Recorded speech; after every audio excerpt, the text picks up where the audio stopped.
我17岁嫁入永义侯府，成亲1月有余，丈夫领军披挂出征。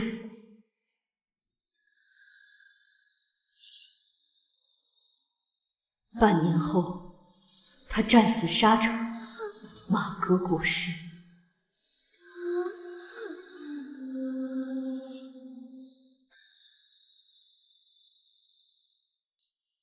从此我青灯古佛，操持家务，积劳成疾。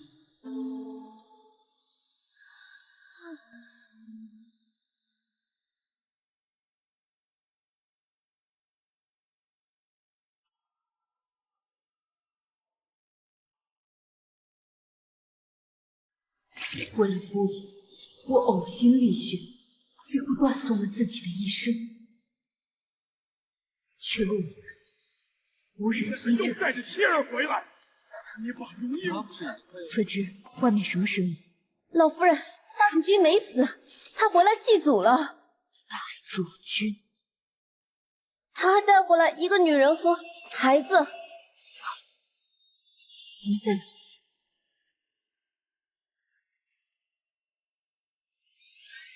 简直是胡闹！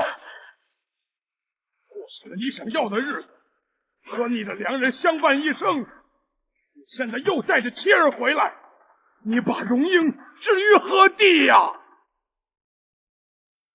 他不是已经快要死了吗？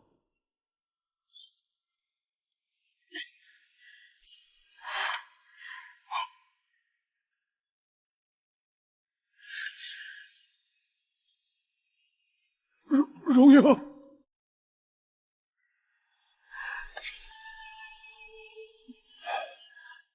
原来我的夫君没死，还儿孙满堂。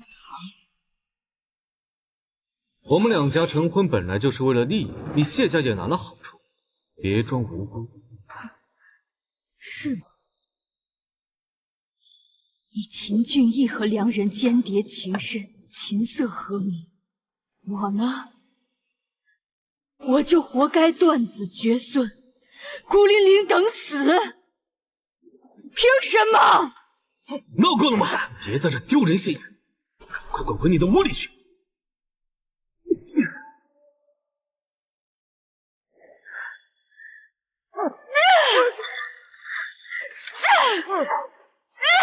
哎呀！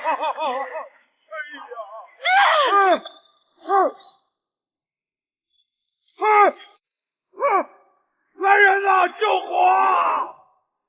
来人呐！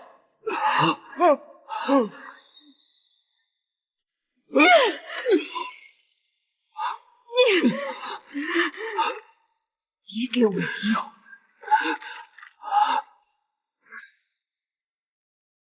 我弄死所有让我不好过的人！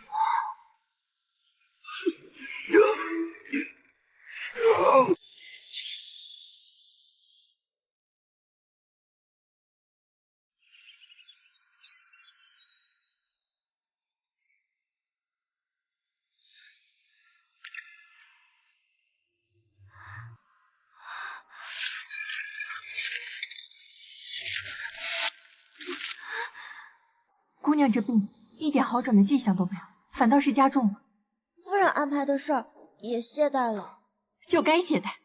姑娘才嫁进来几日，婆母就让她看烂账，还想用嫁妆填补。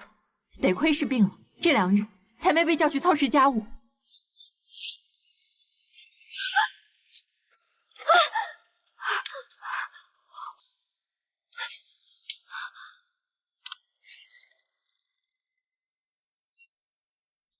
我不是和秦俊义被火烧死了吗？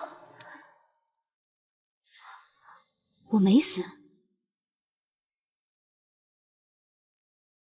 夫人说，少夫人歇了3日，身子想来应该好转了。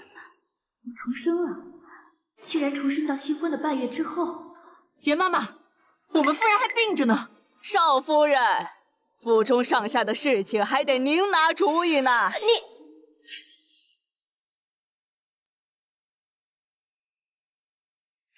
夫人，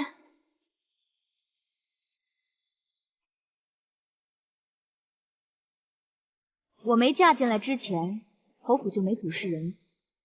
少夫人这是什么意思？劳烦袁妈妈回去告诉母亲一声，儿媳身子弱，钟会之事还请母亲自己操持。府中账目，妈妈也一并带回去吧。少夫人这是忤逆尊长，出嫁从夫，孝敬尊长，替婆婆分担家事。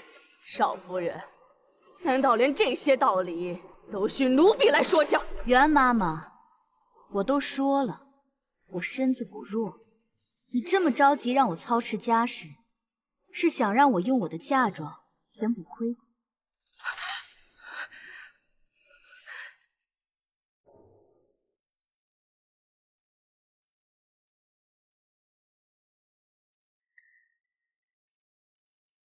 夫人，心腹闹脾气罢了，谅着就好。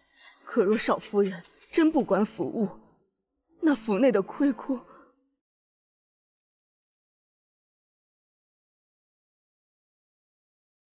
他最重名声，迟早会低头。去，告诉小侯爷，让他务必稳住些事。交出嫁妆后，我就允他之前所求。让他与心爱之人双宿双飞。是。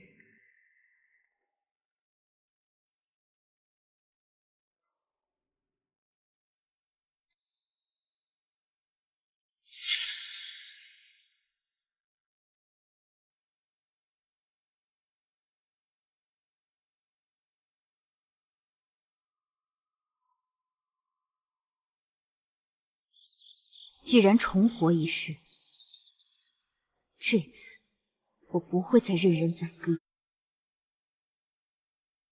姑娘，喝杯参茶，暖暖身子。四叔现在还在汴京吗？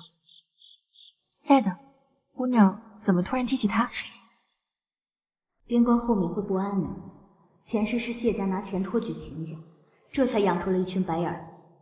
与其靠别人走顺畅路，不如自己用创意。该让谢家立功，这谢秦两家的地位也该推翻，重新洗洗牌了。见过小侯爷。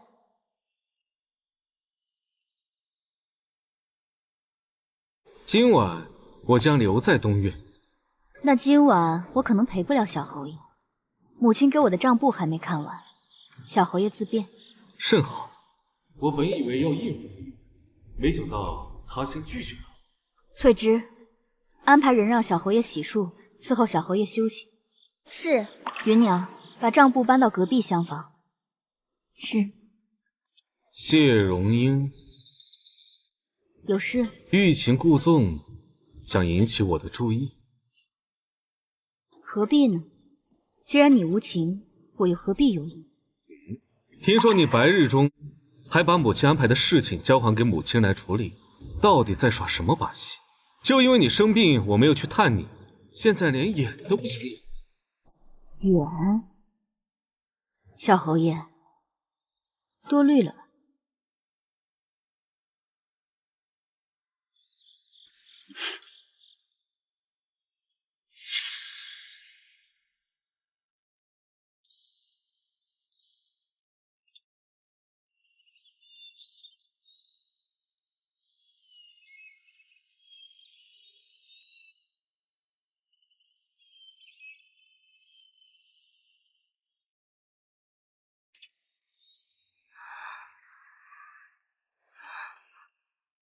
姑娘，您风寒未愈，要不奴婢去求求夫人吧。小侯爷昨晚就是受了他的意才来我房中，我非但没领情，还让他独守空房，罚站就是为了让我吃苦头。你觉得他会就这么算了？那咱们怎么办？不急，有人会比我更急。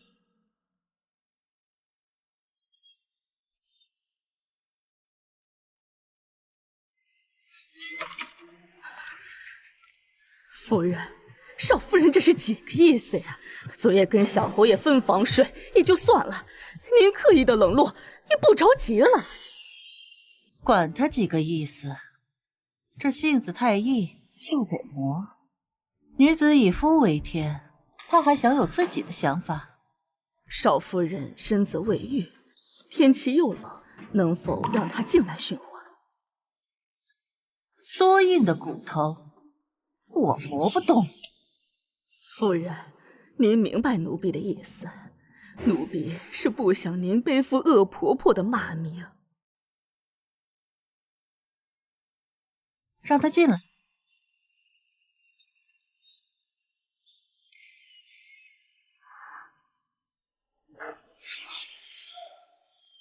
侯爷不是说还有几日才回京，怎么提起？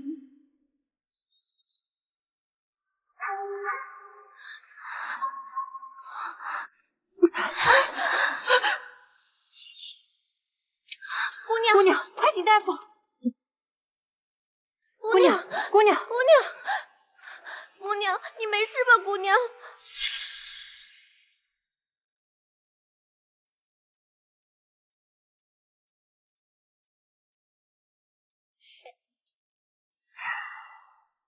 到底是怎么回事？少夫人不知道哪里得罪了夫人，夫人让少夫人在冷风里站了半个时辰。少夫人风寒未愈，就算夫人要摆婆婆的谱，也不能这样害夫人吧？翠芝，你在胡说八道什么？夫人怎么可能会害自己的儿媳？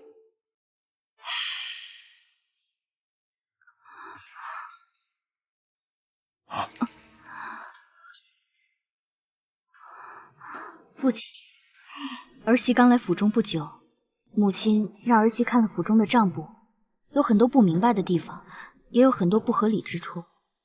父亲，你能不能跟母亲说说，让儿媳不要处理这个账簿的事情了？你作为心腹，帮衬婆母处理家中的事情，那是应该的。是不好处理呢，还是你处理不好啊？那若是府中亏空的那些银子，儿媳能用宫中的银子去填补吗？若是用儿媳嫁妆去填补，被有心人知道了，又该编排咱们秦家了。府中亏空的那些银子，侯爷，如英刚进府，哪里知道府中的事情，定是记恨今早的惩罚，才在这里胡说八道。原来母亲不是这个意思，是儿媳想多了。可账簿确实有问题，前日儿媳已经将账簿归还母亲，可母亲还是让儿媳处理。少夫人，说话要谨慎。你给我闭嘴！父亲，可否随儿媳前往前厅？儿媳让人把账簿拿来，给您过目。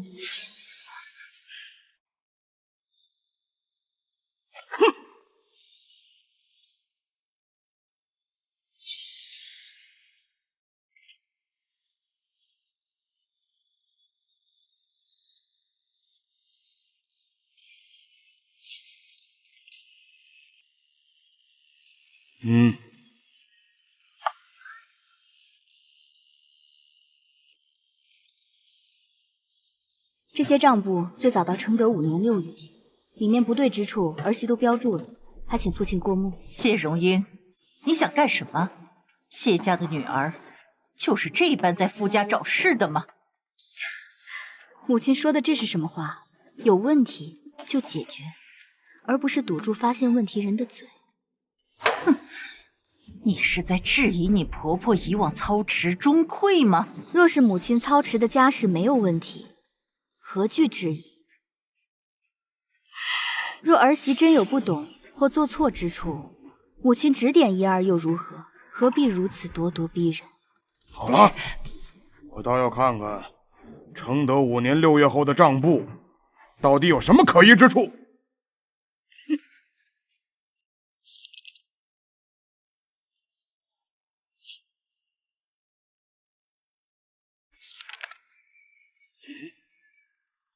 哼！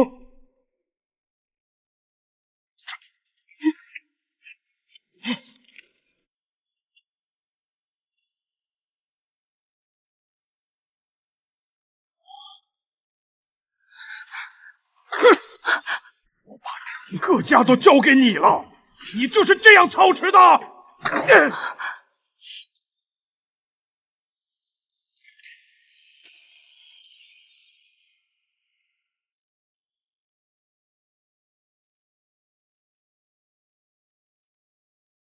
少夫人，不出您所料，侯爷把府中的大小事务都交给周氏打理了。蒋氏也同意了。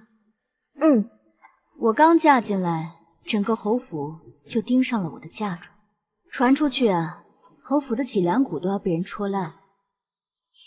这下怕是彻底与蒋氏和小侯爷闹崩了。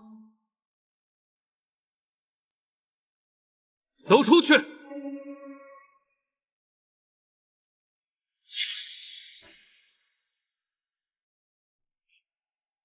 都出去！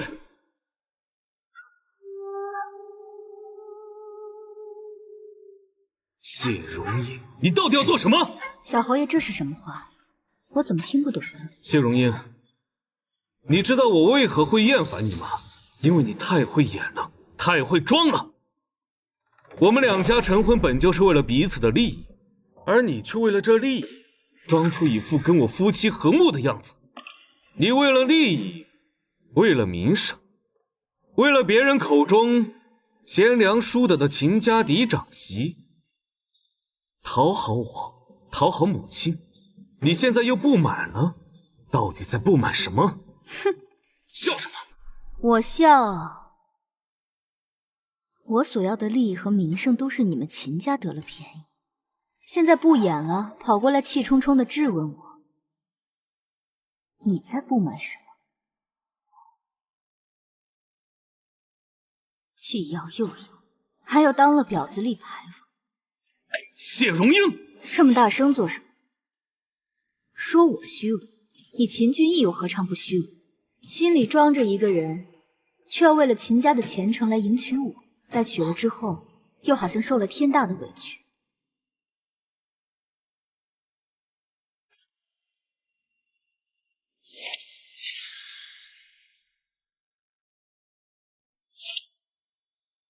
明明是你自己懦弱无能，承担不了家族兴衰的责任，却要怪因为我让你娶不到你心仪之人。作为儿子，碌碌无为，让母亲操心家族兴衰，这是不孝。你作为良人，因为家族兴衰抛弃心爱的你，像你这样不忠不义又虚伪至极的人，是怎么好意思说我虚伪？你在背后调查我。我不光调查了你，还把你秦家调查个底朝天。你以为你父亲当真不知道这秦府的亏空是怎么？你既然要求我，你们母子就收起高高在上的姿态。我仔细算了下，你们侯府的亏空还不及我嫁妆的一半银子。那些黄白之物有什么了不起？别忘了，你们谢家不过是商议之户。你们永义侯府高贵，没银子也是寸步难行。好，既然你早知府中一事，那你为何不与母亲商量？告诉母亲，你知不知道那个周氏的心思有多歹毒？如果今日府中大权落入他的手中，那日后的爵位就会落入他儿子手中。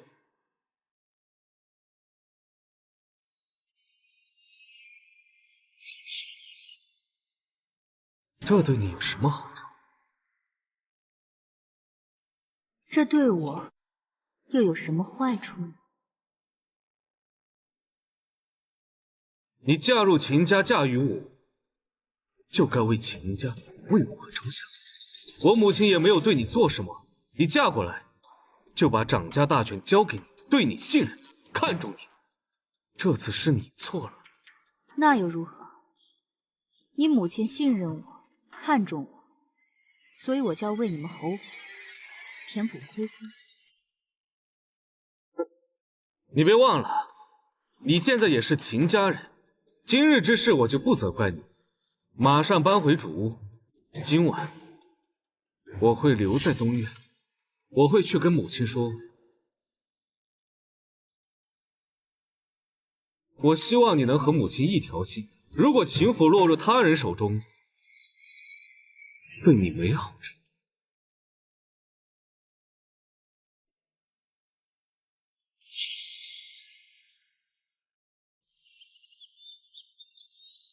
奴婢早说过，小侯爷不该对少夫人那么冷淡。毕竟少夫人是您千挑万选的，听话，只想替您分担侯府的难题，那是再好不过。是他不分轻重，不分敌我，恰到秦家还想独善其身。我们不好，他能有什么好处？可是现在少夫人明显不想承担侯府的难题。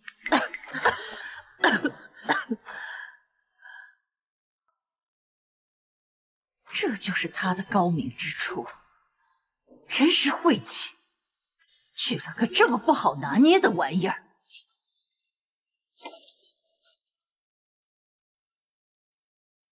母亲可安好？俊逸，你必须稳住谢荣英。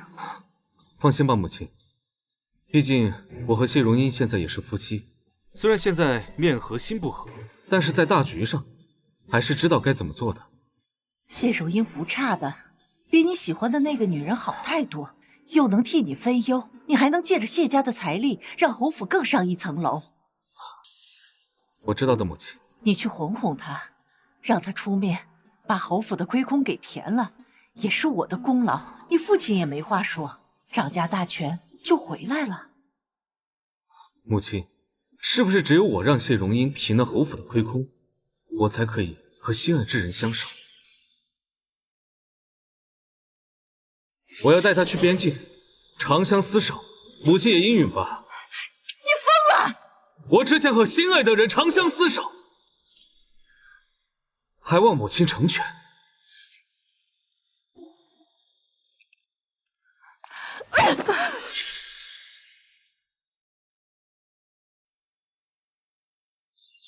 小侯爷，为何少夫人还未搬回主屋？少夫人的心思，奴婢不敢揣测。小侯爷，小侯爷！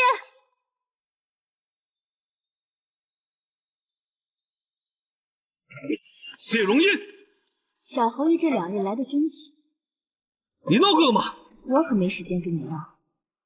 那你这是做什么？我已经在关心你了，还想怎么样？小侯爷是不是没有弄清楚一件事？首先，你们秦家为钱财向我提亲，是心不诚；进门就让我填补亏空，是算计；最后，你作为夫君，并没有真心实意想与我过日子，权利还是虚伪。你们觉得我在闹？这只不过是我知道真相后的正常反应罢了。还请小侯爷不要大事化小，小事化了，最后把一切责任都归咎在我身上。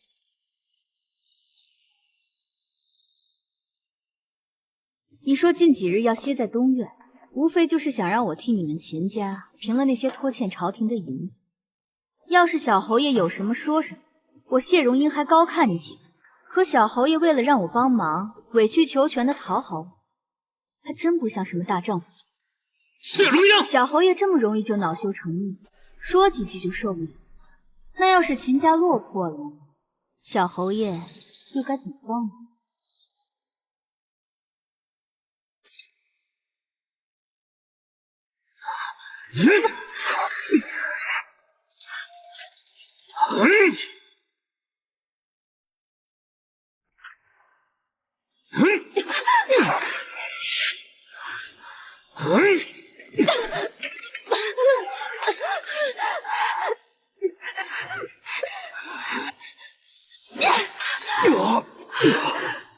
来人！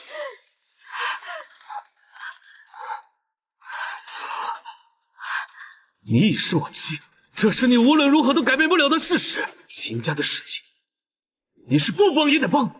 若我失势，你没有好处。小侯爷说这番话，不知道有没有听过一句话：最没用的男人才会打妻子嫁妆主意。既然小侯爷如此没用，那我就帮你一次，去找我父亲借那些银子，欠条通过官府盖官印，如何？你，小侯爷，你若是敢动我家姑娘一根手指头，谢家定不会罢休。哼！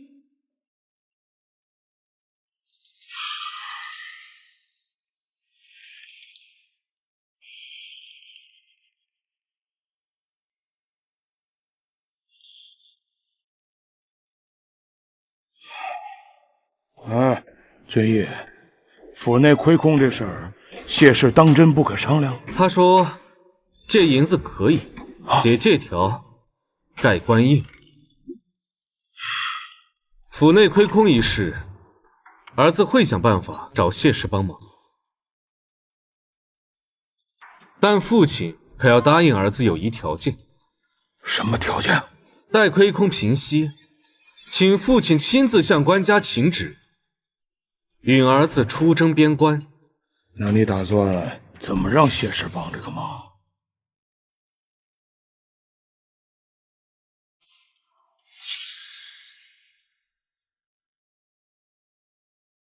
谢氏性子太烈，母亲一开始就用错了法子，如今唯有父亲和母亲同时施压，他才会松口。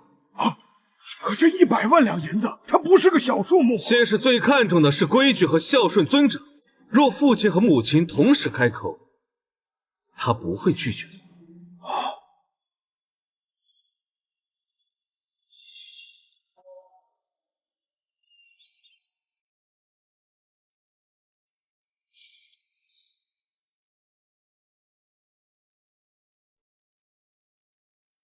姑娘，老爷和夫人来了。姑娘，奴婢不明白您现在的做法。什么做法？之前您还会和小侯爷维持表面关系，现在为何不想装了？可这样秦家定会不满您在侯府的处境。我何必委屈自己？姑娘，谢秦两家已经捆绑在一起，你要为了大局着想啊。是啊，就算姑娘不喜小侯爷，你要把缘由告诉老爷夫人，然后两家一起和离好了。和离？我这辈子没有和离，只有丧父。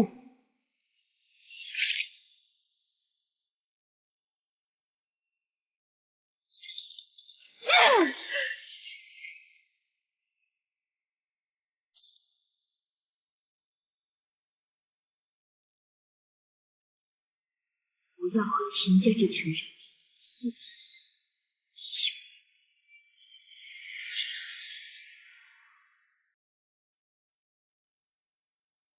见过父亲母亲。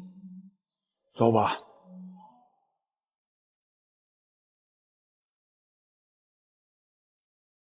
听闻昨夜君毅与你争吵了，你没事吧？儿媳无碍，倒是不慎让小侯爷受了伤，是儿媳的不对。夫妻之间难免争执，以后还需相互扶持。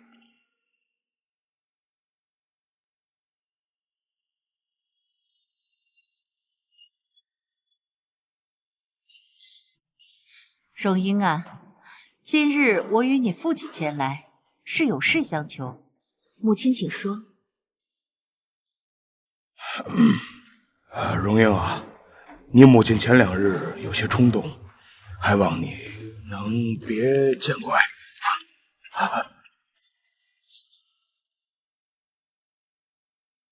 是啊，母亲给你赔不是。父亲母亲言重了，儿媳早已忘记。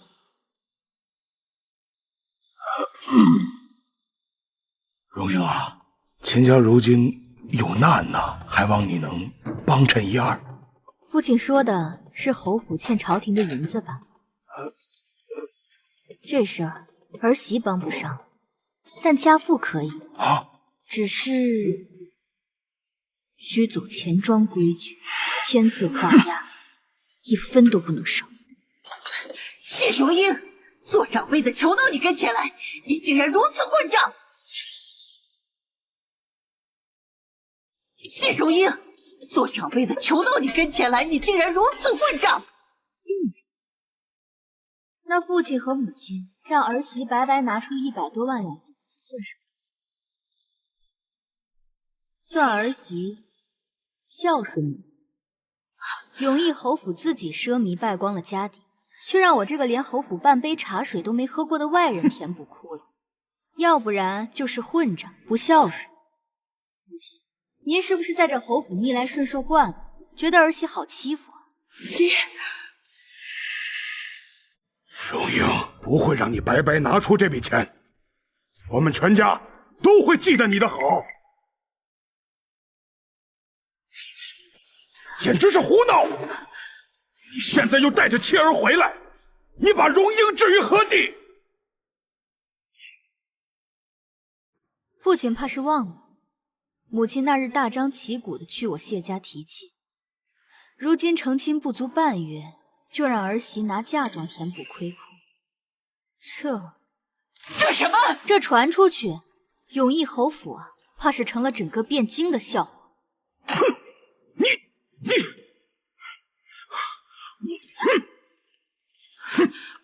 侯爷，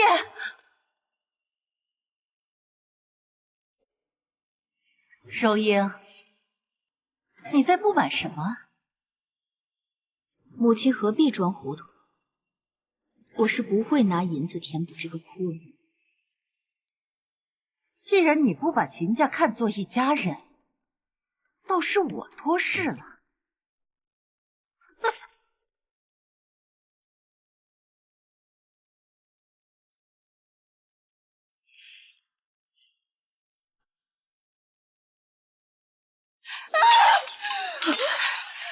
谢荣英必须死！少夫人与您不是一条心，反而还有敌对的意思，确实留不得。唯有这样，才能拿到嫁妆。多留一日，都是祸害。去，拿着我的拜帖，让嫂子来侯府一趟，就说我与她有事相商。是。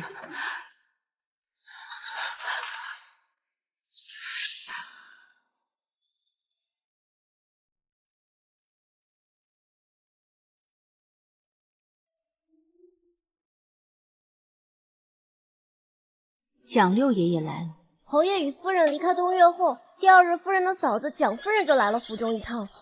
这才过了7、8日，蒋家又来了人。之前听闻夫人厌恶周氏之姬，实在是没想到夫人竟能与周氏握手言和，一同招待蒋家人。这世上可没有永远的敌人，只要利益达成一致，就会一致对外。今年新上的龙井不错。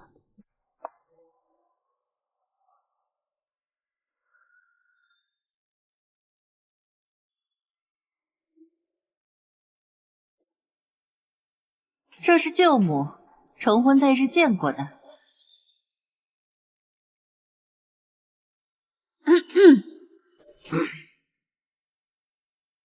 荣英，这是君逸的小舅舅，成婚那日他不在汴京，今日特意来看你。小舅舅安好。外侄媳多礼了。坐。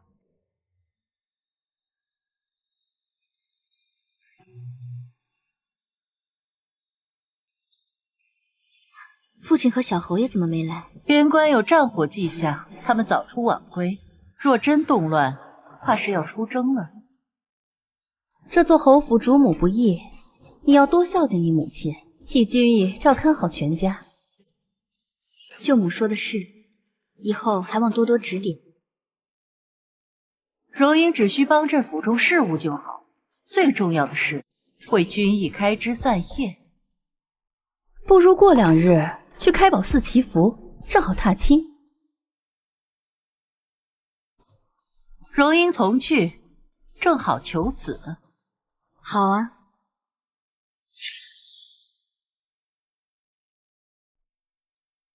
外侄媳，这个礼你可收好，这是成婚缺席的赔礼。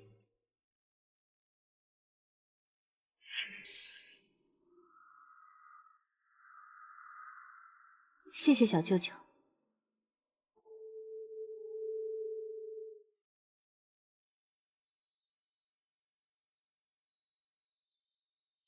怎么送男子玉簪？不知礼数，狂悖。收好。姑娘，边关已燃战火，四爷和主君商量了一番，都认为您让四爷去边关的提议不错。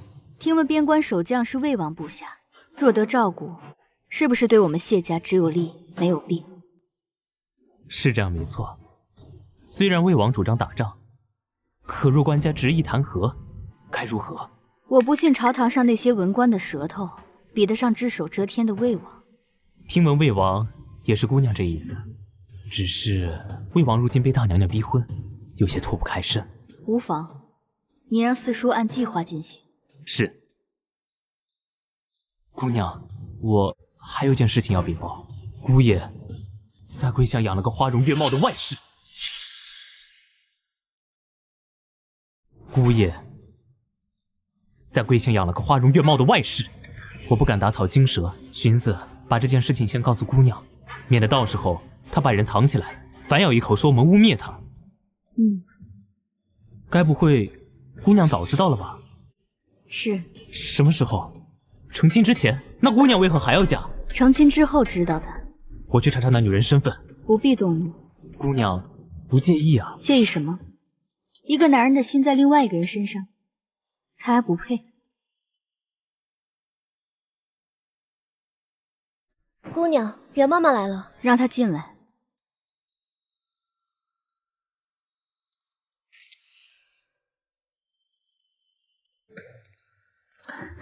这么晚还来讨要少夫人，实在是奴婢的不是。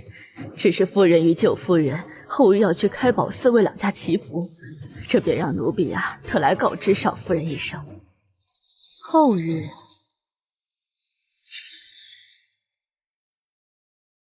后日？少夫人有什么疑虑吗？后日我想回娘家一趟呢。少夫人，怎么想到后日要回娘家了？和家里人说了吗？说了呀，上次回去只回了1个时辰不到。这不是大病初愈，父亲挂念，肯定是要回去看看的。少夫人说的是，亲家老爷定是担忧的。那后日去开宝寺，就只能舅母陪母亲去了。少夫人，侯爷和小侯爷随时可能会前往边关，后日又是大吉之日，您一同前去才显诚意。毕竟您才是小侯爷最亲近的人。边关战事这么紧急了？侯爷是这么说的。少夫人，怎么了？后日便与夫人一同去前往开宝寺，我这就去禀报夫人。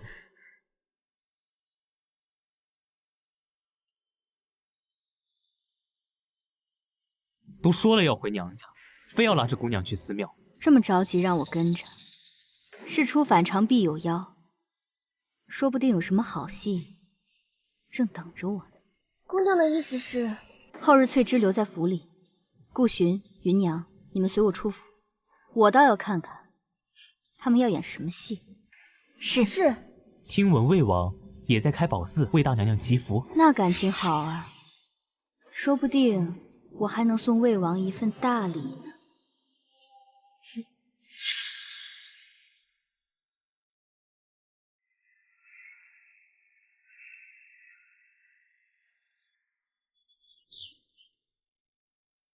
谢氏怎么还没来？已经去催了。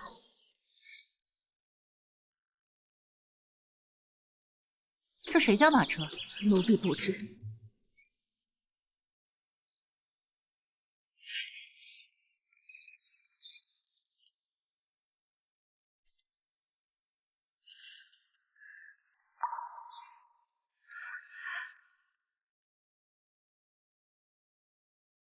母亲久等了。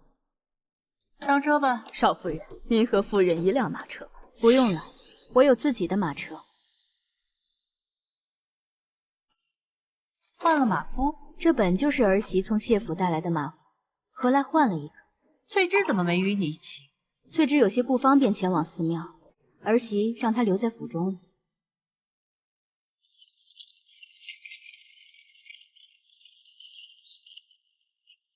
谢荣英身边的那个马夫，之前没见过。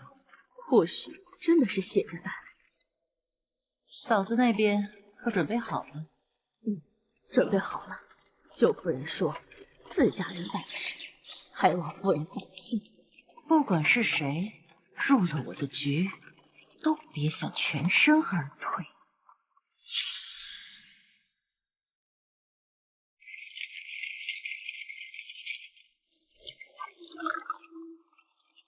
姑娘，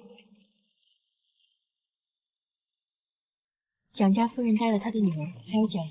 除了蒋家的人，还有英国公家的长女，是蒋夫人约的英国公家的长女。你说的英国公长女，是那个守了3年寡的薛夫人。真是越来越有意思，自来深居简出的寡妇都要凑这个热闹。姑娘，奴婢觉得日子尚小，看似平常，但奴婢这心里就是不得劲。他们都在打姑娘的主意。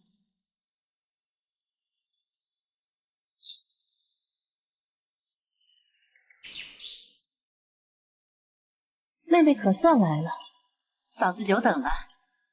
容颜可四处转转，别太拘谨了。是。你就是那个闹得侯府鸡飞狗跳的谢氏。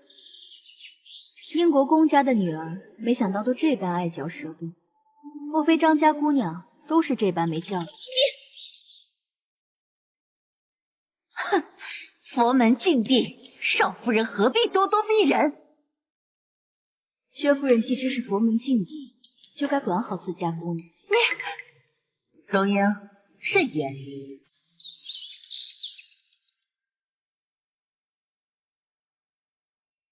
容英，可不要与张家大姑娘计较。人活一世，难免被人指点。要是都去计较，活得得多累呀！母亲错了，人活一世，若是抱着得过且过的心态面对，那只会一辈子受人欺负。儿媳可不会任人欺辱。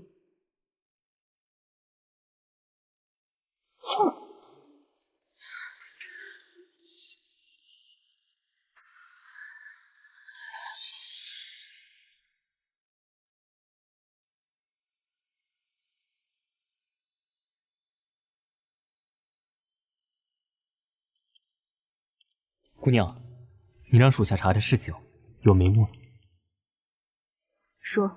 蒋银并未与王氏同住，而是在寺庙的东侧院落。东侧。姑娘，蒋银此人阴狠，若无必要，最好远离。你听说过他？曾有人说重金买他的命，可后来交易被压下。为了银子，连江湖规矩都不要。浪人不需要名声。若他对我做什么出格的事儿呢？除而快之，绝不留后患。杀人多无趣，我更喜欢狗咬狗。是。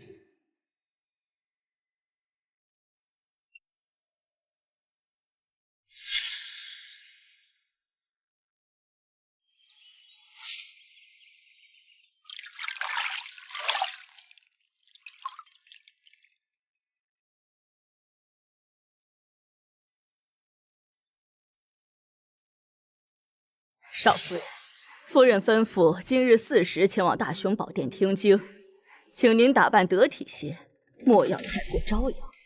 4时，还挺早。做什么事都要诚心诚意，还望少夫人慎言。袁妈妈现在越来越会教训我了。少夫人真是折煞奴婢了，奴婢怎敢教训您？最好是不敢，不然我还以为母亲不满意我这个嫡长媳，找一个奴婢过来教训我。少夫人说的是。还有事？夫人请少夫人前往斋堂用斋饭。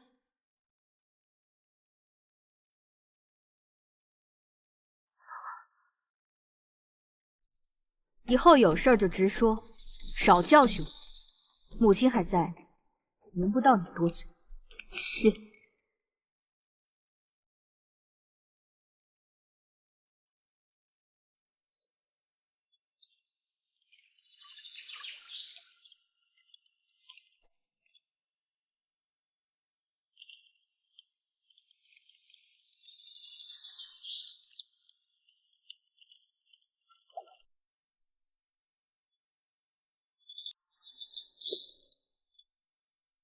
龙英，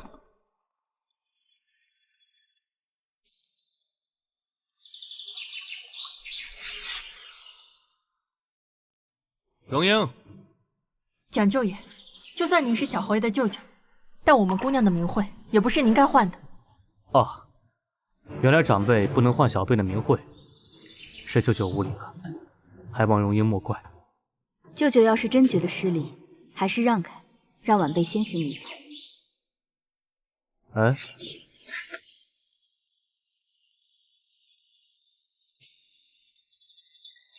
你这是干什么？没想到谢家嫡长女竟如此有气势。我也没想到，蒋家的人竟如此恶心。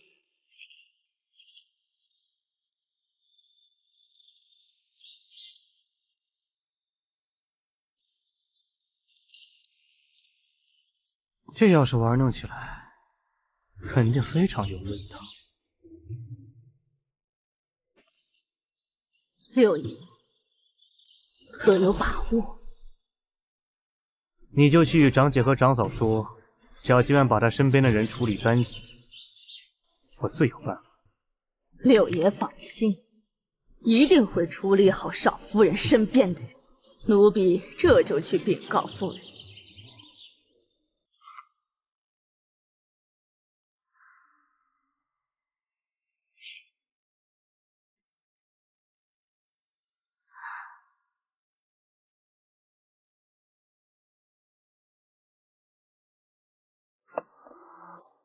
伯母，幸亏今日我与姑姑来了，不然可就错过一件好事了。若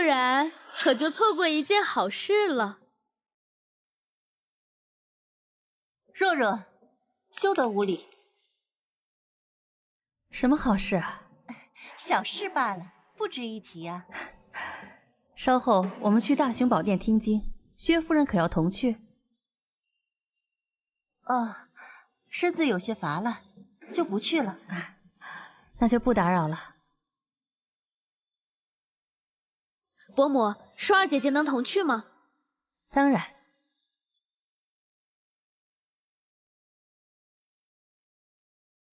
真是不要脸啊！来寺庙私会，商贾之女果然低贱。张姑娘是在说我吗？你，若若，休得胡言乱语，道歉。哼，没说你。英国公家的姑娘，该有的教养还是要有的。薛夫人，告辞。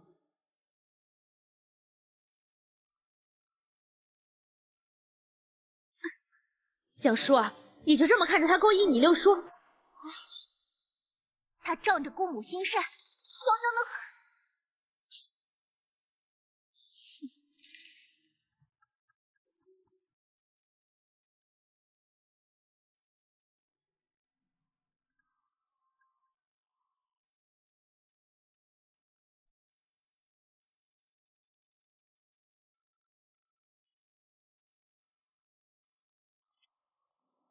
夫人，事情已安排妥当。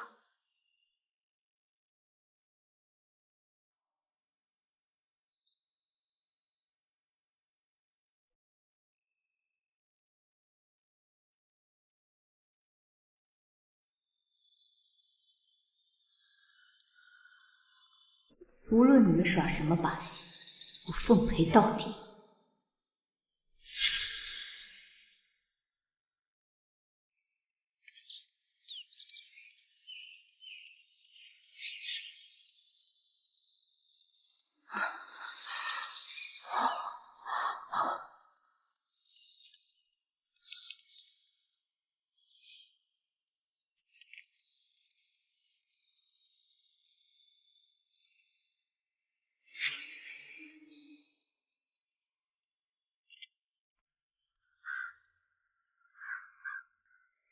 袁妈妈这时候把我叫来，有什么事啊？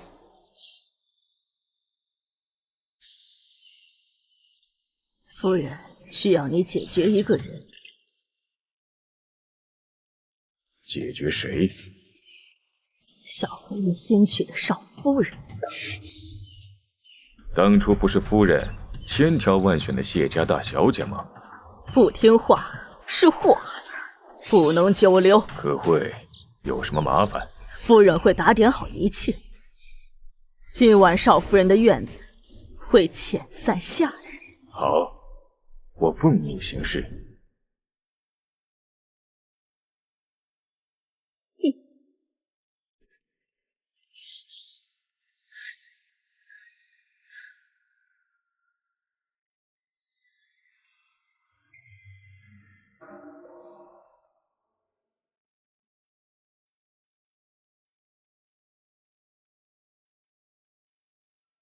荣英，我与你舅母要去偏殿求签，你要一起吗？就让荣英四处转转吧，儿媳哪能时刻跟着婆母？那你随处逛逛，不必拘束。是母亲。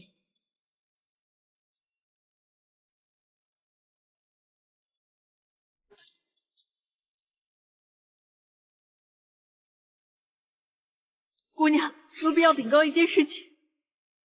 等下再说。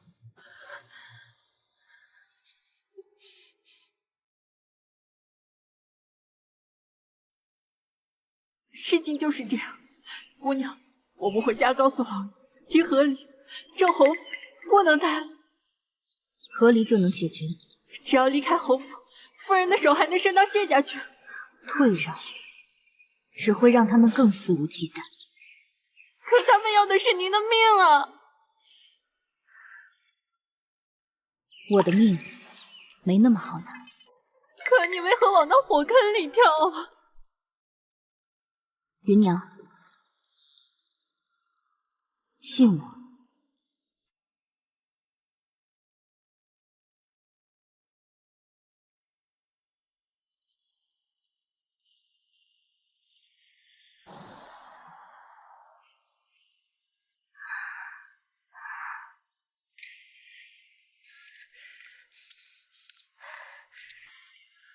姑娘，我们真的不逃吗？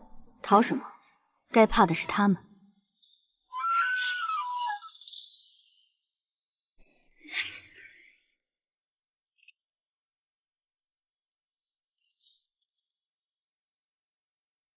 芸娘这是怎么了？袁妈妈怎么来了？夫人让奴婢来告诉少夫人，她今晚歇在舅夫人处，不回院子了，让少夫人早些休息。好，奴婢告退。姑娘，我们快离开这里，他们马上就要来了。姑娘，姑娘，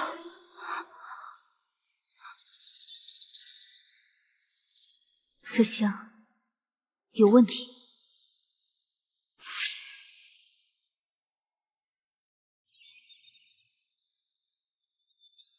不好了，少夫人不见了！不好了，少夫人不见了！不好了，少夫人不见了！少夫人不见了！不好了，少夫人不见了！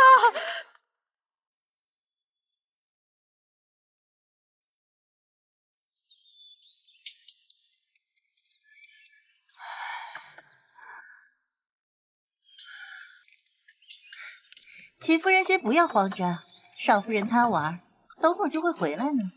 这都一上午了，总不能一点消息都没有吧？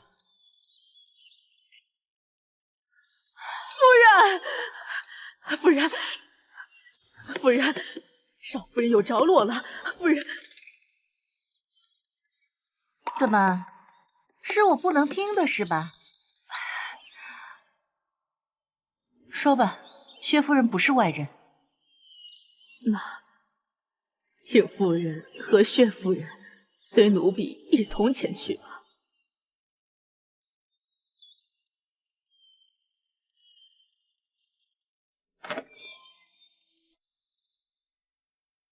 少夫人入睡要点这么浓的香，实不相瞒，我这儿媳自从前段时间病后，就格外爱用这香。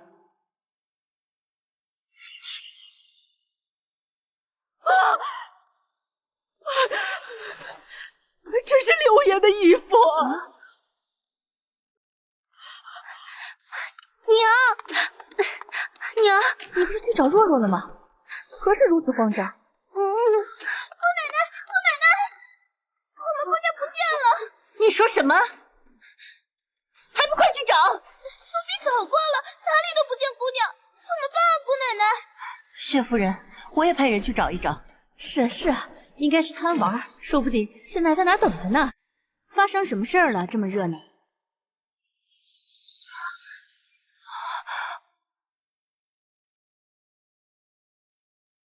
这一个个怎么了？脸色这么差，看到我跟见了鬼似的。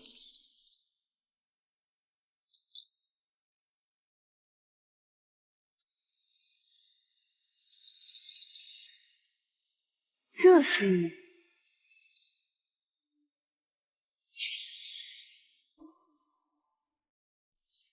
出去！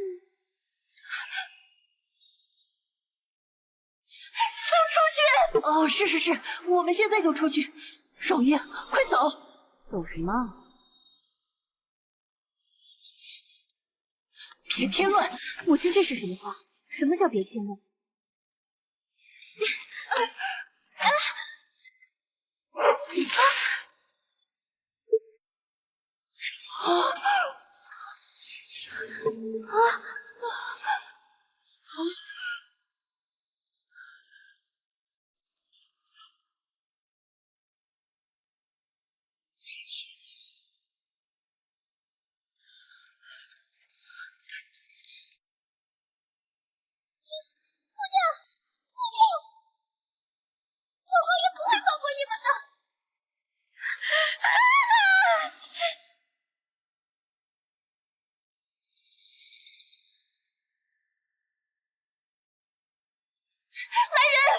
把这个混账给我押入开封府，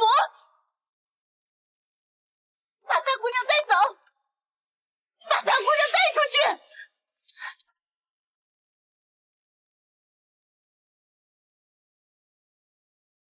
怎么会这样？这香真特别。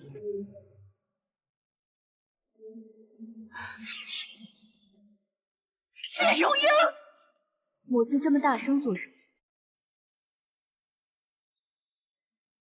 莫非小舅舅荒唐想要张大姑娘和儿媳有关系？母亲冲儿媳发什么怒？你昨夜去哪儿了？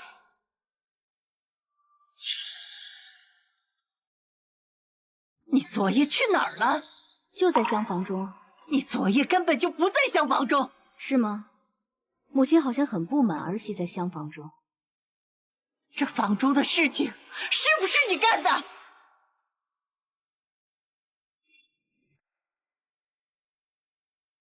这香有问题，这香闻了会晕倒，姑娘快走！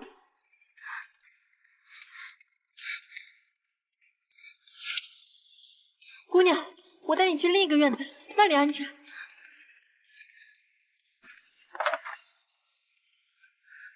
姑娘，就是这里了，奴婢已经打点好了。姑娘，小姨快来了。他们想回我名省。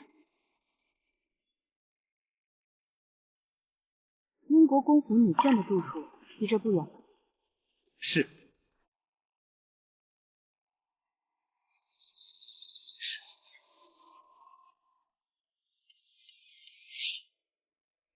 是我。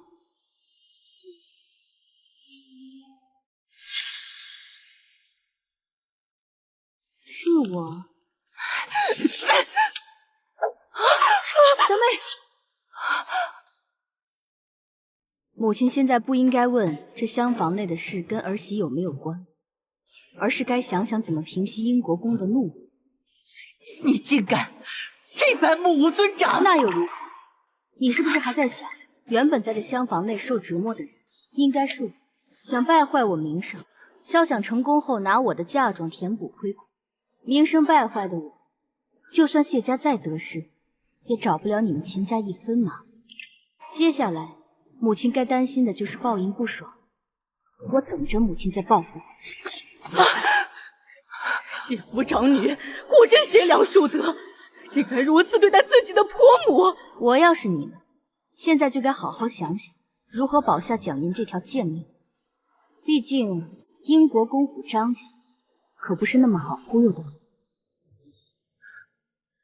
母亲，儿媳就不奉陪了，告辞。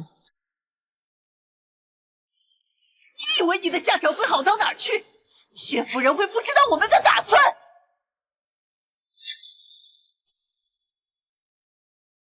薛夫人会不知道我们的打算？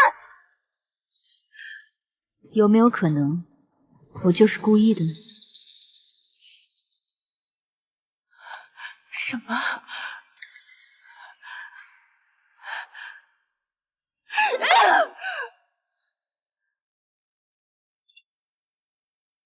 这场戏很精彩。主子，今早永英侯夫人也在寻儿媳。吩咐下去，封锁消息，绝不能透露出去半个字。是。此次受害的是英国公府嫡长与张诺诺，那蒋家必然保不了蒋英，蒋家与张家必然决裂。如此，文臣之间出现嫌隙，那边关之战，边关必起战火。谢荣英是故意的，他这是专门送给本王一件大礼。那他为什么要这样做？谢家老四善武，谢家休息得太久了，是时候替本王解忧了。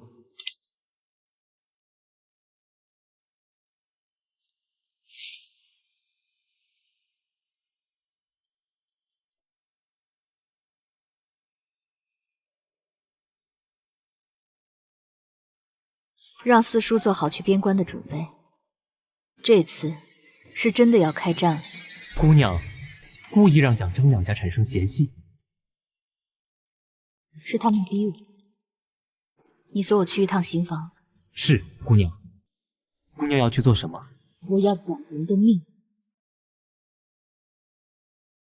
我绝不会允许算计我的人有一丝机会分神，我也绝不允许别人在记录下恶。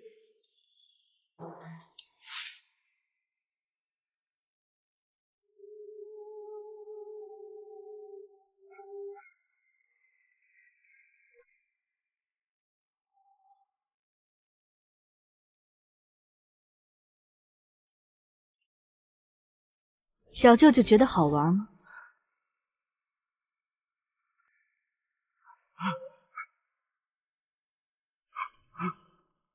你要干什么？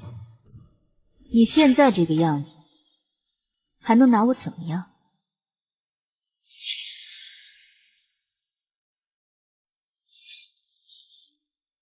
我要干什么？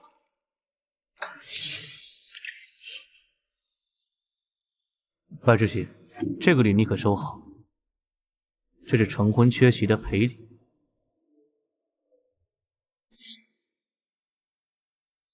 当然是。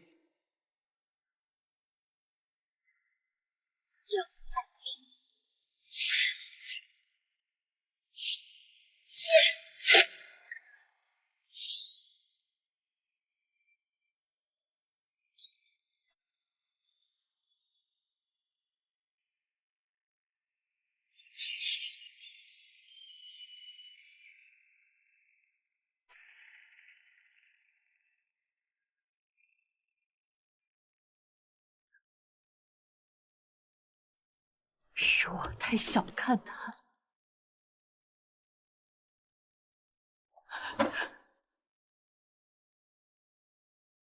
这两日都歇在那巷子里，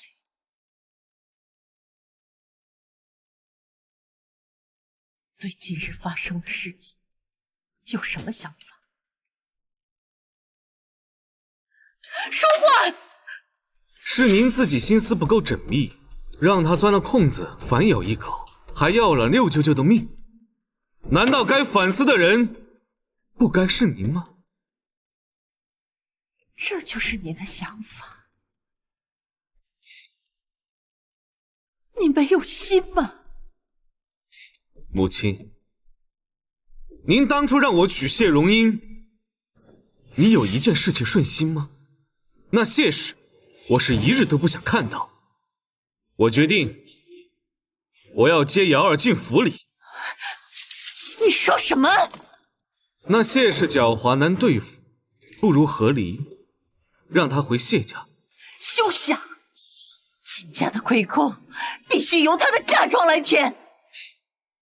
既然母亲心意已决，那我请旨出征，家中之事就由母亲亲自处置。你给我站住！瑶儿有孕了，我不能让她藏一辈子。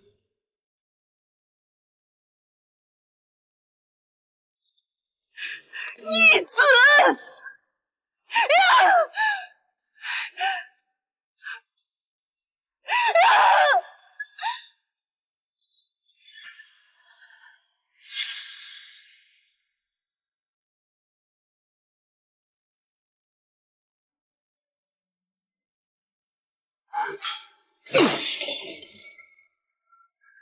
陛下决定不与今日和谈，竟然让谢家的老四亲自挂帅出征，还要让父亲作为副将同行。那咱们正好去边关。就是不知道谢子和陛下说了什么，竟然让我以新婚的理由留在汴京。如果这个时候带着你和父亲悄然离开汴京，那就是抗旨。你知道的，我只想留在你身边，你在哪，我就在哪。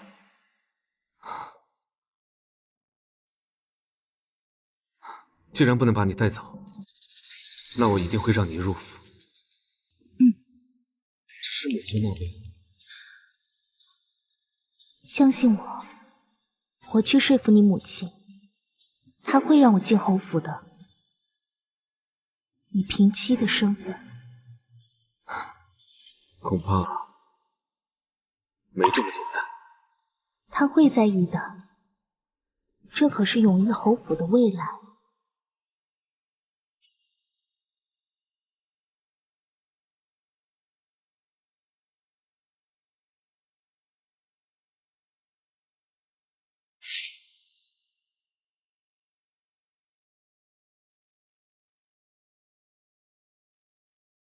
姑娘刘玉簪挑衅蒋氏，是否太冒险？我就是要他自乱阵脚。4爷后日出征，老爷问您是否回谢家？自然要回，但不必告知蒋氏。姑娘，还有一事，但说无妨。听说小侯爷要娶平妻了。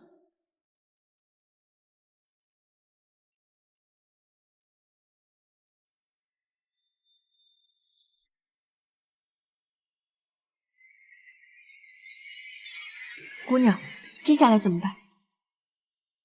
急什么？该来的迟早会来。正好小侯爷的后院太冷清了，等他娶平妻的时候，我再帮他物色几房妾室，到时候这侯府可就热闹。姑娘的意思是，每日晨昏定省之时给母亲请安，也不觉得冷清。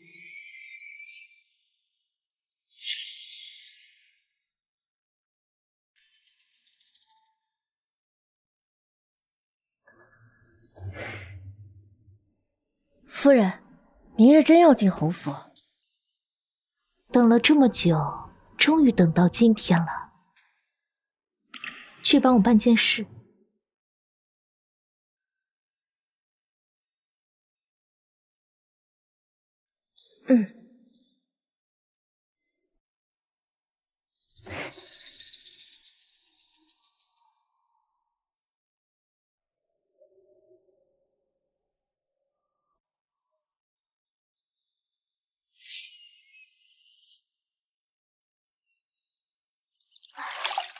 少夫人真邪乎了，都说碰到她没好运。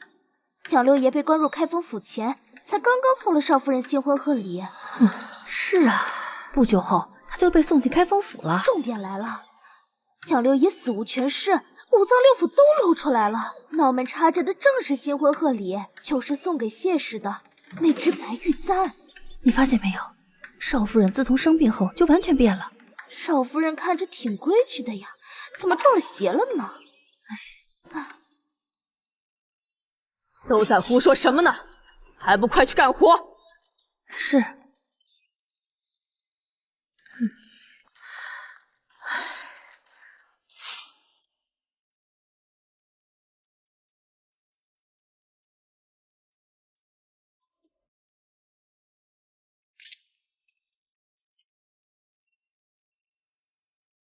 夫人，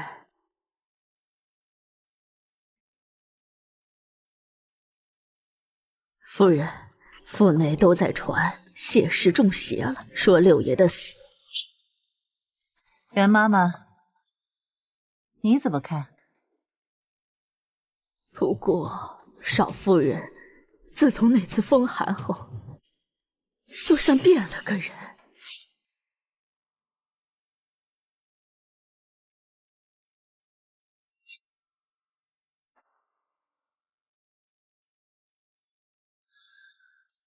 好了，今天上官瑶进府，谢氏的事情先放一边。只要他喝了上官瑶的茶，这件事儿就算定了。以后要是谢氏为难他，跟我这个婆母可没什么关系。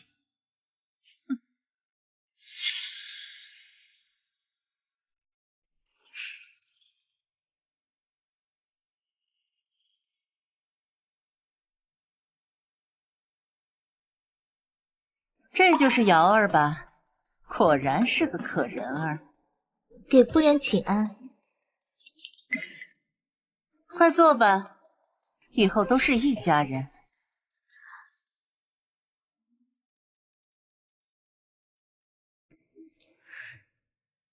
上官瑶见过少夫人。原来上官妹妹如此绝色，难怪侯爷日日都不回府。瑶儿身体比较虚弱，我只不过是去照顾她，你不要为难她。为难？小侯爷哪只眼睛看见我为难上官姑娘？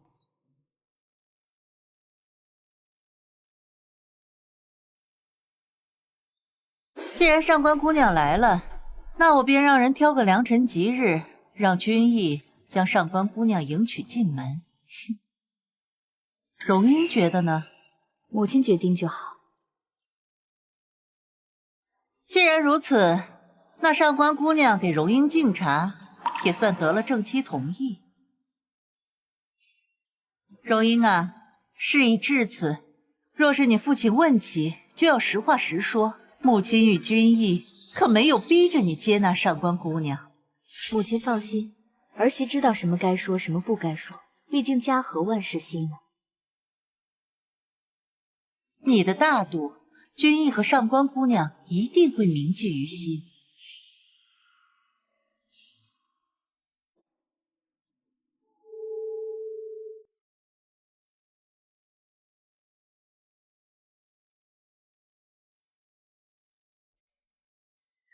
上官姑娘，该给少夫人敬茶了。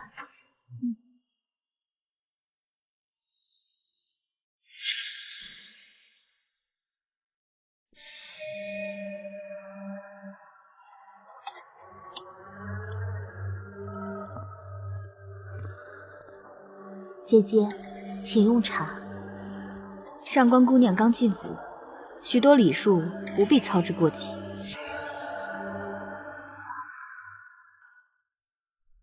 母亲，儿媳也给小侯爷准备了3、5个妾室。既然上官姑娘要敬茶，那其他妹妹也一并敬茶吧。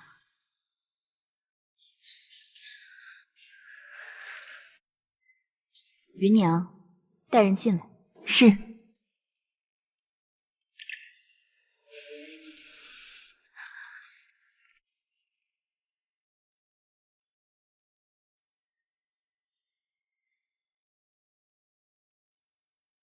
参见夫人、少夫人。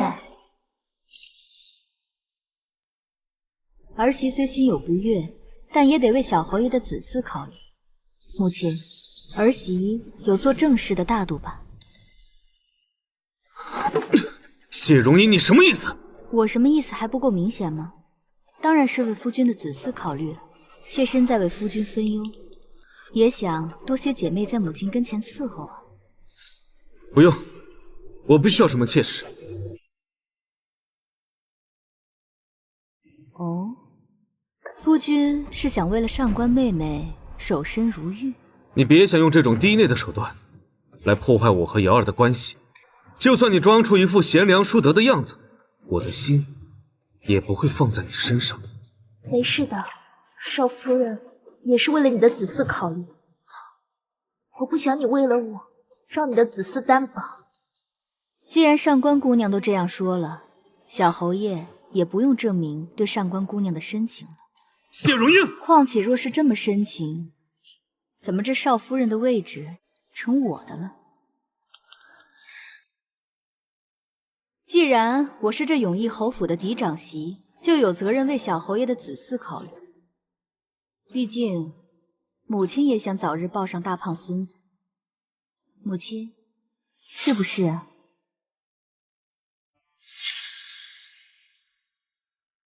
是不是啊，母亲？荣英说的是，子嗣重要。母亲，不着急纳妾。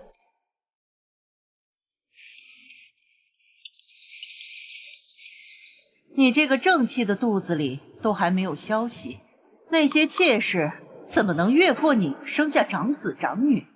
儿媳也想啊，可这小侯爷日日都不前往东院，儿媳怎么能有消息啊？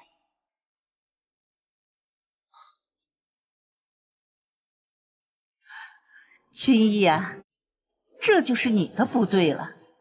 荣英是你的正妻，怎么样也该……母亲，我的事我自己做主。够了！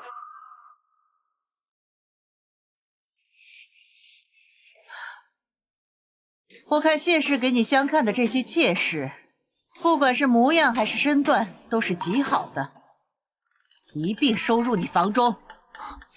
君逸，夫人说的对，你就收下吧。瑶儿，没事的。姐姐，还请你喝了妹妹给你敬的茶，以后我们就是一家人了，一同侍奉夫人，一同侍奉君逸。替这5位姑娘上茶。是。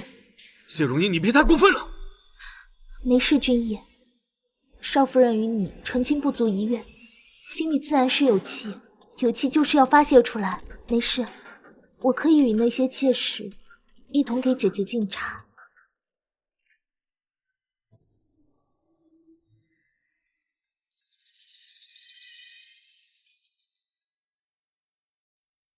哎呀，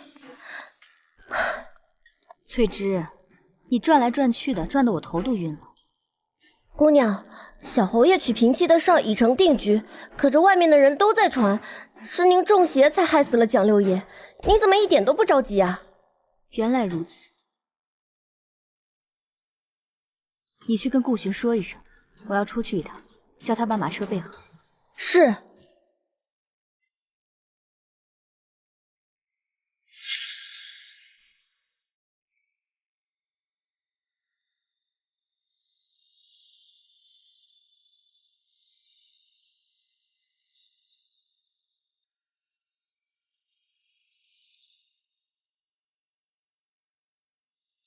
姑娘是来买消息的，还是卖消息？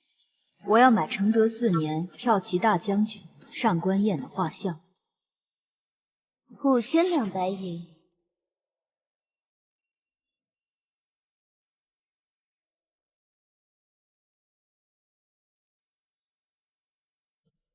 此时此刻，我要见到画像。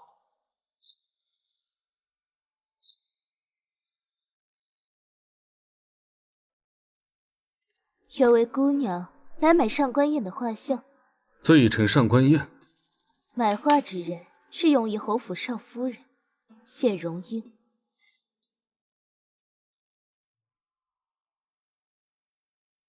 给他。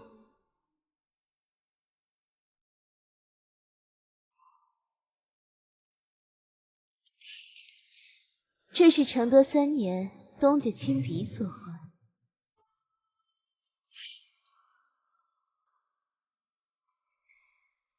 告辞。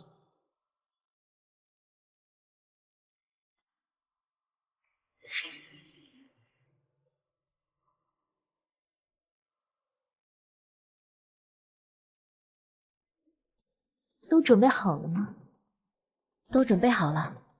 道士是陇西来的，道行深，道行高，定会把邪祟一击毙灭。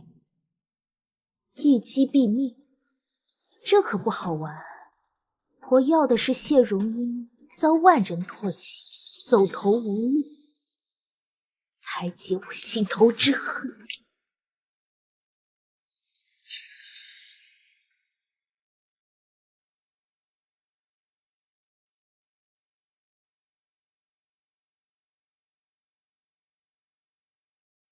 小夫人给少夫人敬茶。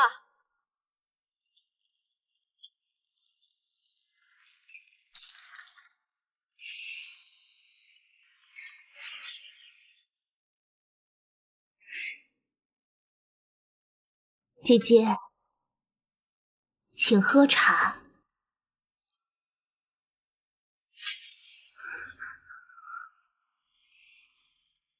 以后就辛苦妹妹多加照顾小侯爷，好好侍奉母亲，同我一起帮衬着母亲打理好后宫。姐姐放心，妹妹定会和姐姐一起照顾好母亲，侍奉好夫君。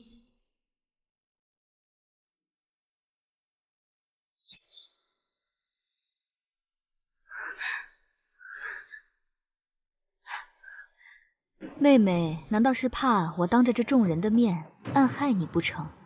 怎么会？妹妹只是觉得这金簪太过贵重了，妹妹怕是受不起。妹妹真会说笑。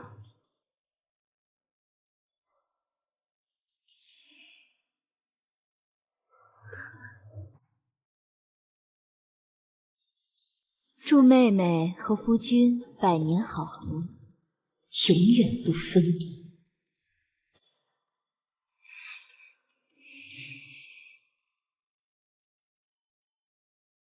夫君这般看着我作甚，我是真心祝福你与妹妹的。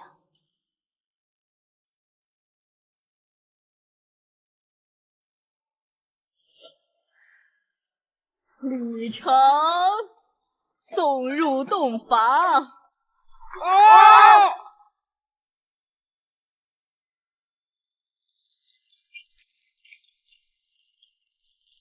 这少夫人并不像中了邪的样子。是啊，说话温婉，颇有正式的风度。果然传言不可信啊！此言差矣，这邪祟畏惧喜气，显然那高座的少夫人，这个时候还没有被邪气所掌控。诸位，现在这个时候正是邪祟精力最弱的时候，想要救少夫人一命，还需要做法才行。要是过了这个时辰，再对付邪祟，怕是晚了。有你，你跑不掉了！有你，你跑不掉了！那少夫人是怎么中邪的？自然是在本体最弱的时候。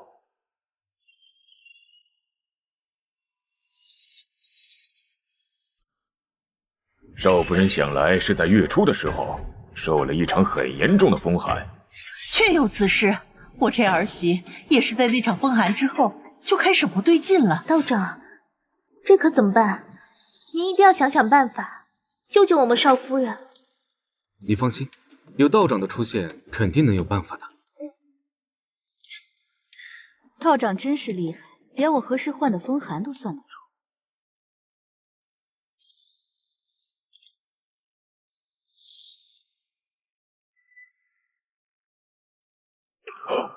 有你，快快从谢氏的体内离开！你要如何？自然是把你体内的邪祟驱除掉。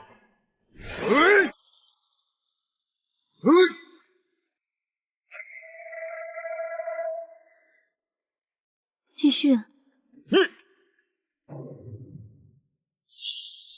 阿爷，等会儿爷爷要出门一趟，最多1个时辰后回来。在这乖乖的，等爷爷回来，好不好？放心吧，爷爷，我就像以往一样等爷爷回来。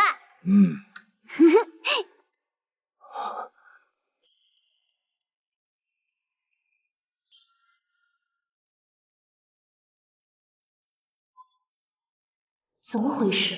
这个时候谢荣英体内的药效该发作了，怎么？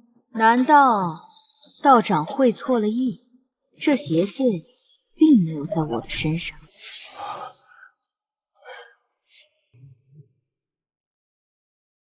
道长，这到底是怎么回事？难道说你……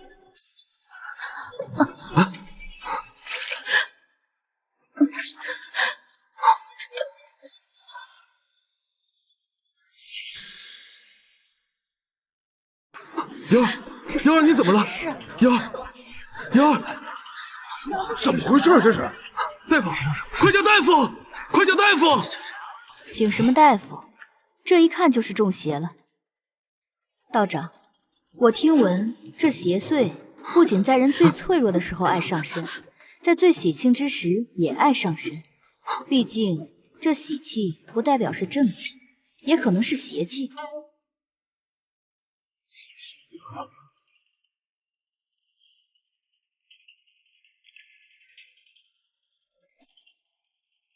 道长，我说的对不对？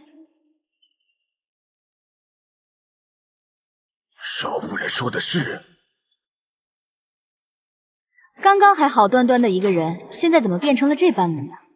这不是中邪了是什么？道长，可有什么好办法？当然是驱邪。那就驱邪。母亲，你这新儿媳带着邪祟就进了门，我们永义侯府怕是要倒大霉了。别在那胡说八道！是不是你害了瑶儿？你这个毒妇！小侯爷可真会说笑，我怎么有本事害你的瑶儿？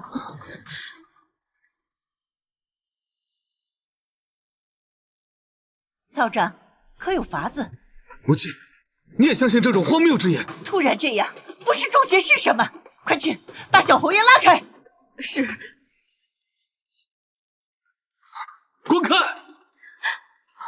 母亲，瑶儿不是中邪了，我先带她下去。你不要这样好不好？今天可是我跟瑶儿的大婚之日。道长，你可有什么法子？母亲。道长，侯夫人在问你有没有什么好的法子。毕竟让新娘子当着众人的面丑态百出，实在是丢了永义侯府的脸面。这哪有你说话的份？小侯爷是在说笑吗？身为永义侯府的嫡长媳，要是在这里没有说话的地方，那应该在哪里有说话的地方？这小夫人中了邪，我们姑娘还不能关心关心了？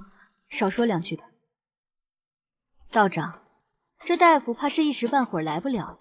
既然小夫人中了邪，那就赶快驱邪吧。对呀对呀，快驱邪呀！驱邪吗？这么重要啊！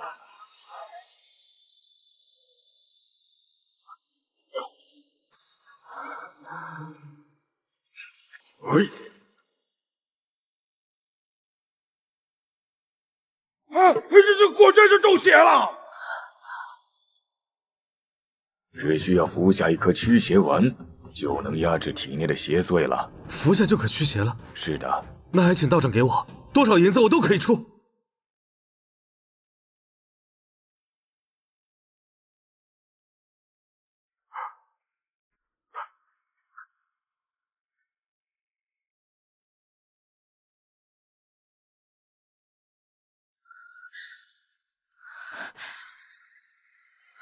君夜，这是怎么了？瑶儿，你怎么样了？我的肚子好疼，孩子，血流血了，流血！快叫大夫，快！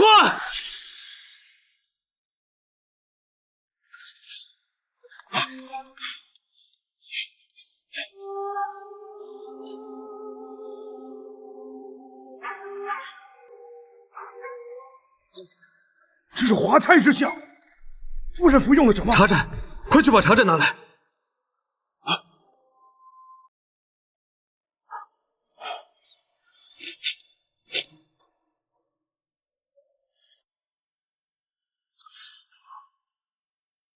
这就是普通的茶水啊！夫人还吃下了什么？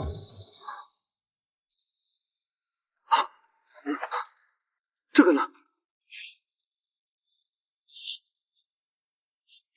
你给夫人吃了这个，有何不妥之处？这里面掺杂了牛膝与红花，怎么敢拿给夫人服用啊？这可是害人的！快扶小夫人下去休息。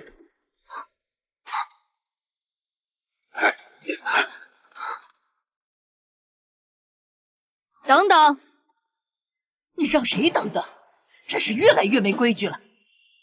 母亲，这上官妹妹流了这么多血，胎儿怕是保不住了。难道母亲想让这罪魁祸首逃之夭夭？来人，把这神棍抓起来！上官瑶与你有什么仇什么怨？你要如此加害于他？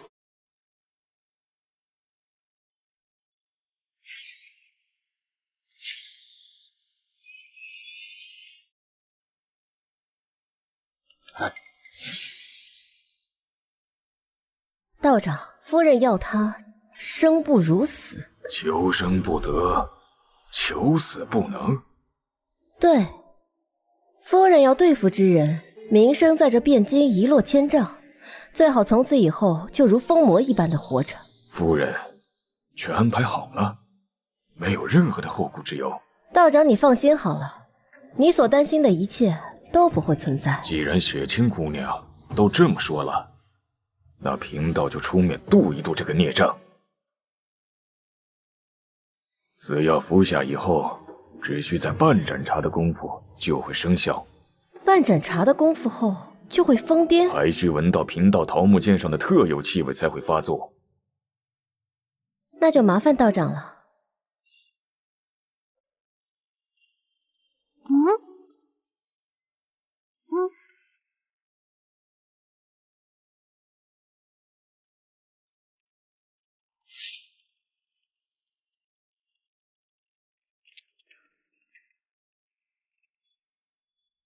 贵相收网了。是的，姑娘。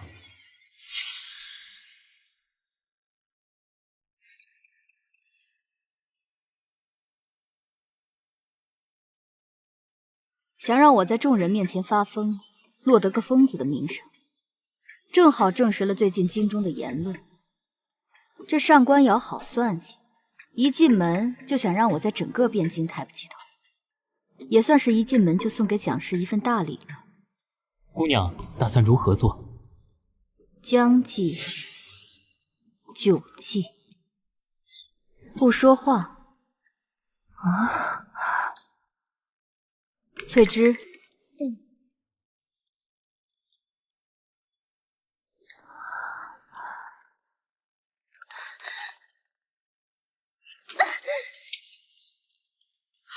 你们要干什么？娘，救救我！启禀少夫人，就是这个女人偷走了您的库房钥匙。这到底是怎么一回事？没看出来吗？这小丫头的娘是侯府夫人身边的妈妈，她去少夫人房中偷钥匙，背后谁指使的？难不成赵侯府夫人？对呀。既然手脚不干净，那就拖出去杖责50。娘，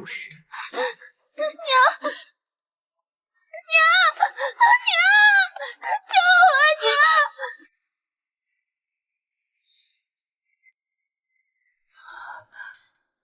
谢氏，你这是做什么？这成何体统？还不把你主子给拉起来！客人这么多，是想让大家觉得我这个当婆婆的为难他们？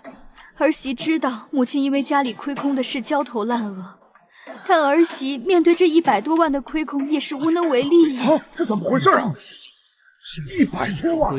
母亲怎么就不信呢？要以这种方式偷儿媳库房的钥匙？你在胡说八道什么？你在胡说八道什么？刚刚这神棍说少夫人中了邪，夫人激动的配合着少夫人说，的确是中了邪。这人心呢，真是难以直视啊！知道什么就在此胡说八道。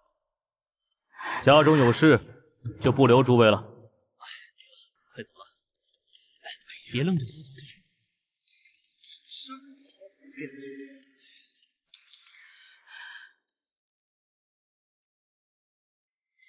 放肆！怎么，母亲也觉得算计儿媳的嫁妆是一件无能又丢人现眼的事？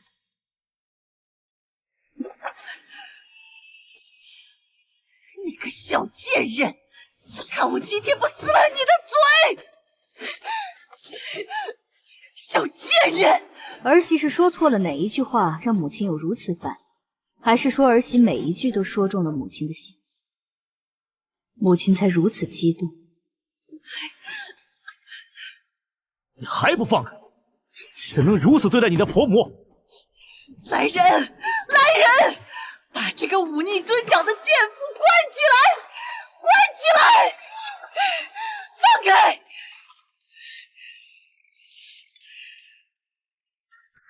知不知道什么叫家丑不可外扬？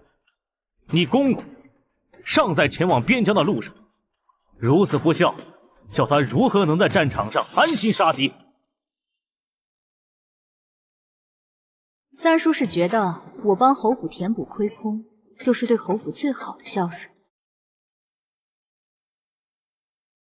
你这丫头话说的这么难听，看来是真的没有被好好的管教。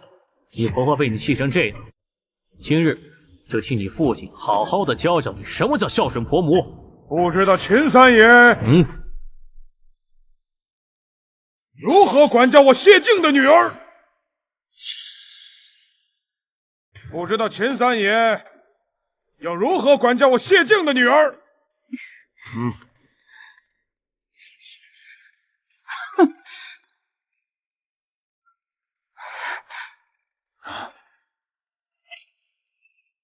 永义侯的小侯爷今日娶亲，侯夫人怎么也不邀请我这位亲家？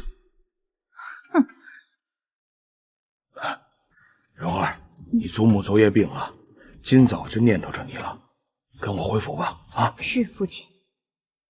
亲家，这不好吧？荣英嫁过来后与我儿相看两生厌，至今都没有圆房，我儿不得已才娶了个平妻。你也是男人，应该懂得我儿的不易。笑，我谢静要懂他秦俊义的不易。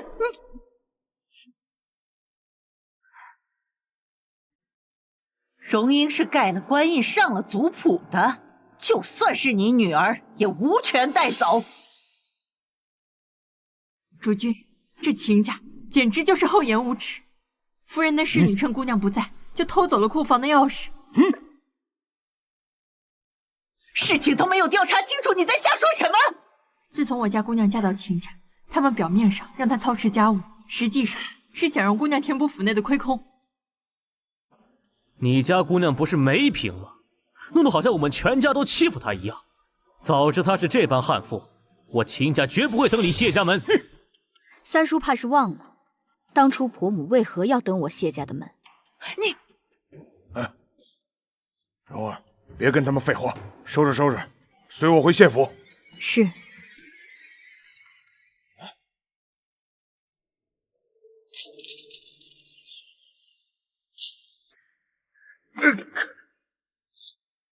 求夫人放过贫道，贫道今日出现也是受了上官瑶之意呀。求夫人放过贫道，贫道今日出现也是受了上官瑶之意呀。你可知污蔑的后果？我若有半点虚假，天打雷劈！该不会是你们串通好的吧？倒还有上官瑶亲笔信为证。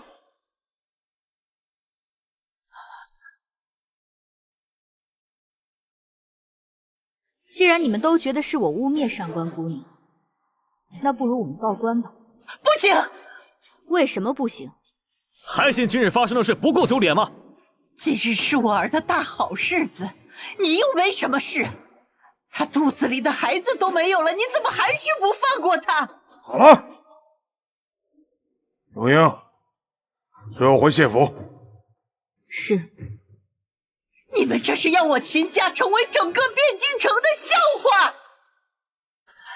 秦家娶平妻时，可曾想过谢家脸面？爹，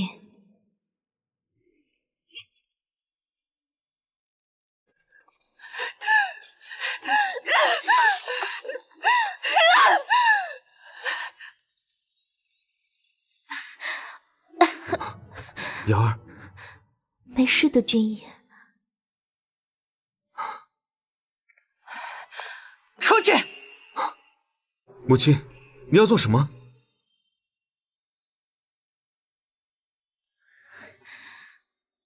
君逸，母亲定是与我有话要说。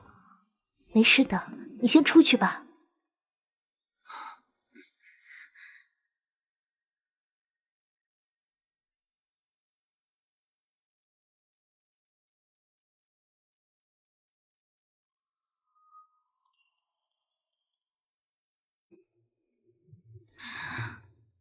谢荣英怕是已经知道你的身份了，记住，只有死人才不会把秘密泄露。你知道该怎么做吗？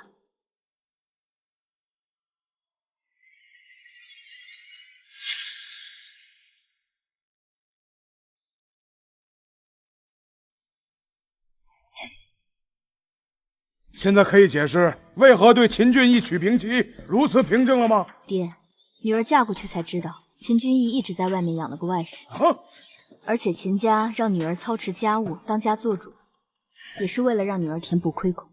初到永义侯府，钟馗之事就落在了女儿头上。若是女儿办不到的事情，为了在侯府站稳脚跟，女儿也会想办法办到。差了银子，就找爹您来想办法。当初蒋氏上门，我多多少少知晓他的一点小心思，没想到他却如此贪婪。你怎么想的？爹放心，女儿自有打算。秦俊逸可是把外室弄进了侯府，还当平妻。哎呀，你二叔和四叔要是知道我给你定了门婚事，还把你弄进了泥潭，也会痛骂我为了利益牺牲了你。放心吧，爹，女儿受的这些委屈不会白受。哎呀，和离太便宜秦家，他们总得付出代价。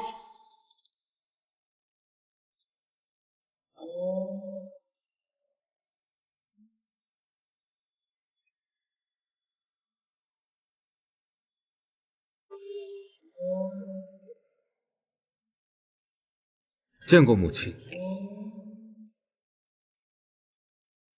俊逸，过2日大娘娘设宴给魏王殿下选妃，你去把荣英接回来。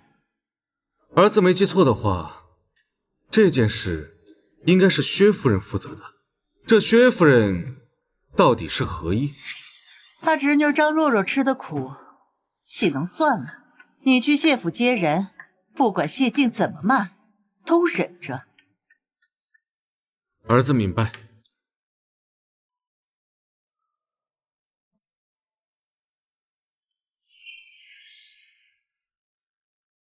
哎呀，都是你做的孽，才让蓉儿遭这个罪。事已至此，唯有和离才是上策。和离？蓉儿日后如何在汴京立足？哎呀，蓉儿，你到底是怎么想的？我不和离。若是因为秦俊逸娶平妻就和离，那日后谢家姑娘都要背上善妒的骂名。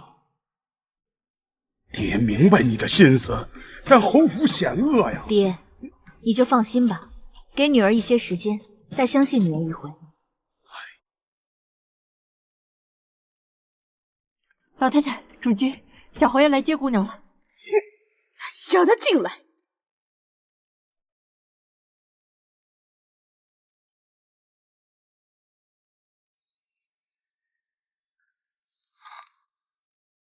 君逸见过岳丈，祖母。新婚燕尔，姑爷竟有空来谢家。孙女婿是来接荣英回府的。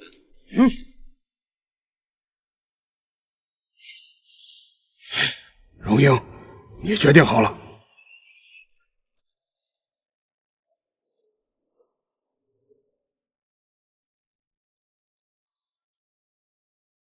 爹，祖母，荣英先回去了。去吧，照顾好自己。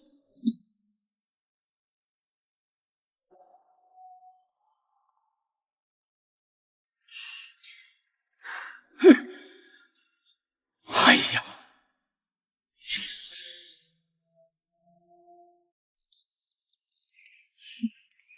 你笑什么？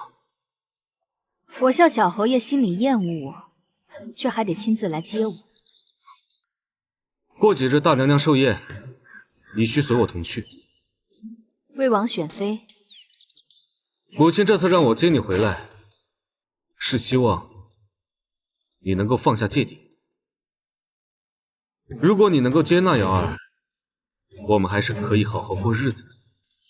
你母亲闹了这么一出，你觉得你母亲乃至整个秦府的人对我没有芥蒂，心里怕是想着怎么弄死我。只要你能够安分守己，我定会护住你。是吗？那我很期待小侯爷如何护住。小侯爷、少夫人，你们回来了！快快，夫人啊，就等着你们回来呢。母亲早早就安排了厨房，做好了饭菜，就等着我接你回来。是吗？那真是劳烦母亲费心。是呀，少夫人，夫人正等着您呢。快！若是我不去，倒显得我这当小辈的不领情。那就不要让母亲等太久。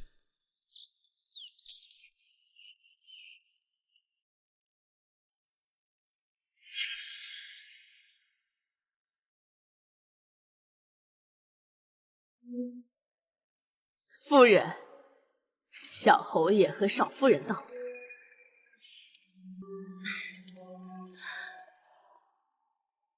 快快坐下。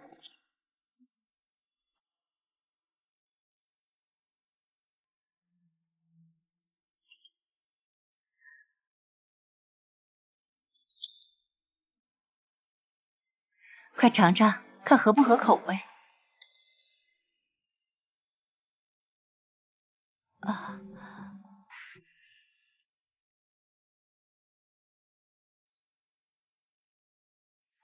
尝尝。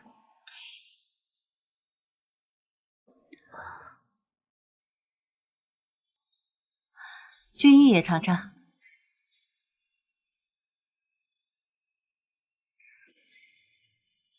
味道不错。守英，之前都是母亲的不是，还请你不要放在心上。母亲今日怎变得如此客气？母亲也实在难以开口。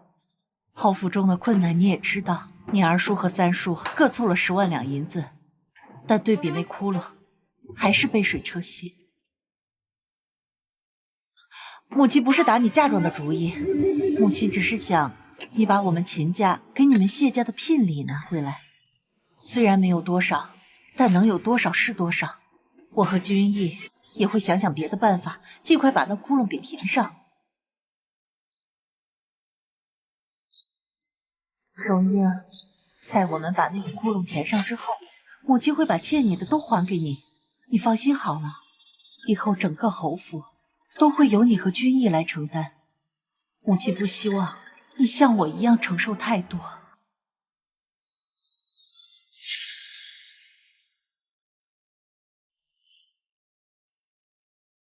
母亲都这般说了，儿媳等下就让人清理一下当初的聘礼单，如数还给母亲。能说出这样的话，也真是让人笑掉大牙。如果不是走投无路，我们一定不会说出这么无耻的话。还请荣英不要放在心上。母亲放心，儿媳不会放在心上。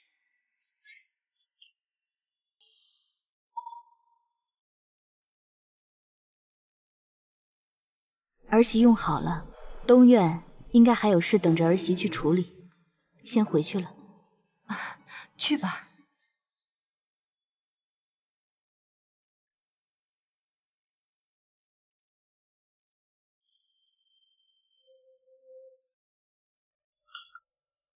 母亲，这聘礼要回来，是不是也太……闭嘴！我们秦家给的聘礼，虽然不如他谢家的嫁妆多，但也不差。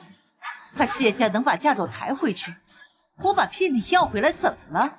可这要是传出去，外人该如何看我们秦家？怎么，你还嫌丢人？你当初执意要娶上官瑶进门的时候，可曾想过整个汴京城会如何看待秦家？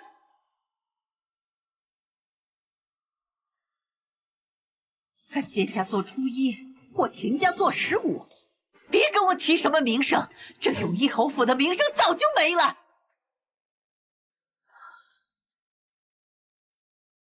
你跟荣英提桃花宴的事情了吗？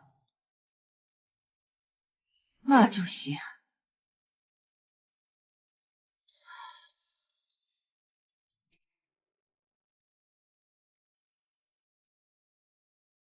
都办妥了。清单交给了蒋氏，那些聘礼也都是从侯府正门抬进来的，这会儿怕是整个府内都传开了。很好。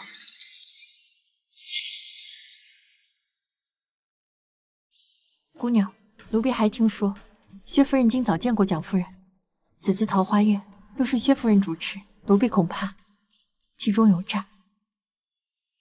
不急，去打听一下，在开宝寺伺候张若若的侍女，她在不在英国宫？不管是打死还是发卖，都给我打听清楚。是。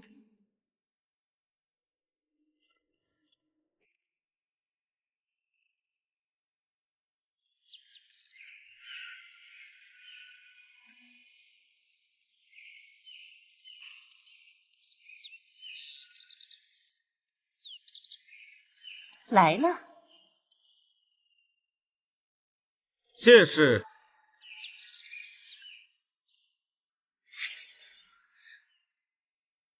请注意你的身份，离我那么远干什么？生怕别人不知道我在冷落你吗？过来。小侯爷今日真是羡煞旁人啊，2位妻子半左右。你不要胡言乱语。我看小侯爷还是多陪陪上官妹妹吧，毕竟刚没了孩子。我就不打扰小侯爷和上官妹妹相处了。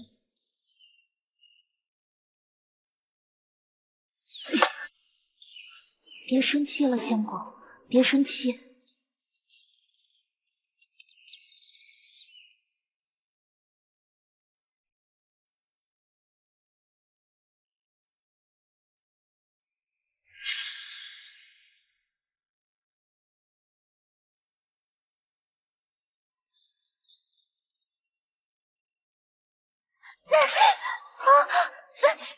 奴婢不是故意的，贵人饶命。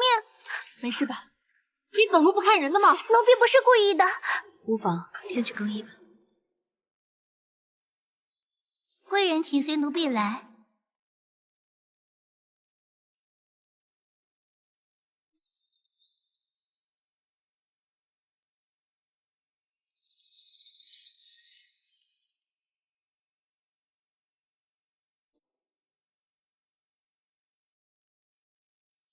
怎么越走越没人？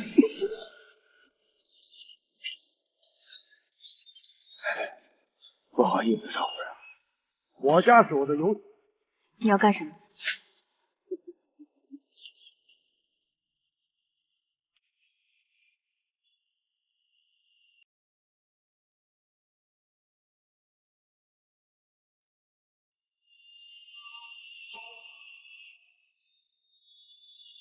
啊，夫人，人带来了。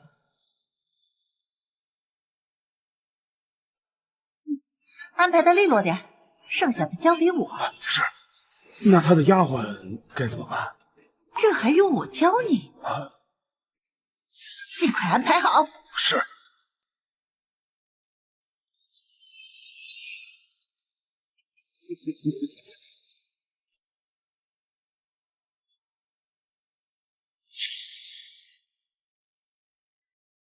尽快安排好。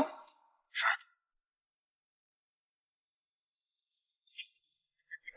靠！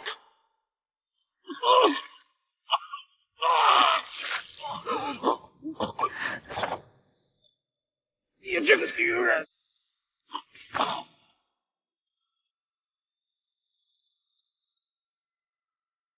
姑娘，你让手下盯着薛夫人。薛夫人和蒋夫人有个短暂的交集，只是离得太远，听不真切，只听到“魏王”2个字。听闻魏王殿下年少时就在战场厮杀，性格暴戾乖张，手段阴狠毒辣。原来薛夫人这次把我打晕，打的是这个主。姑娘，那接下来呢？既然薛夫人都把戏台子搭好了，那没人唱戏，怎么看戏？哎，你听说了吗？英国公府想把大姑娘嫁给太子，也不知道是真是假的。应该是，英国公府就是太子麾下的。大姑娘要是能嫁给太子，那两者间的关系不就牢固了吗？也不知道她是不是真的喜欢太子。世家女不就是用来稳固地位与权势的吗？英国公府绝对不会允许大姑娘别有二心。你们在说什么？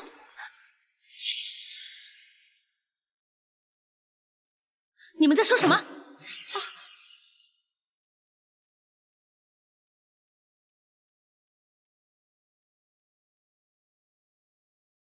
我明明喜欢的是魏王，怎么可能嫁给太子？万一家里逼着我嫁给太子，不行，绝不能坐以待毙。就算是做妾，我也要做魏王的妾。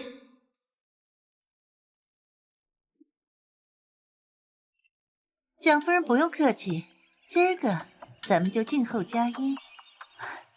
我也是这么想的。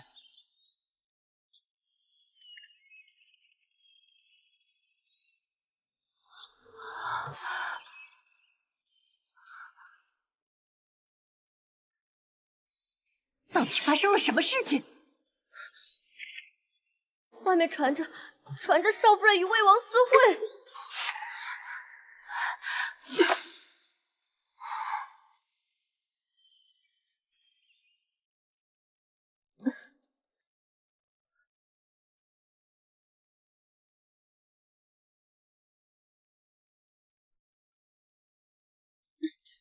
王爷，你在这儿做什么？张姑娘，你多次接近王爷，现在有孤身一人在王爷的房中，成何体统？被人知道你名声还要不要？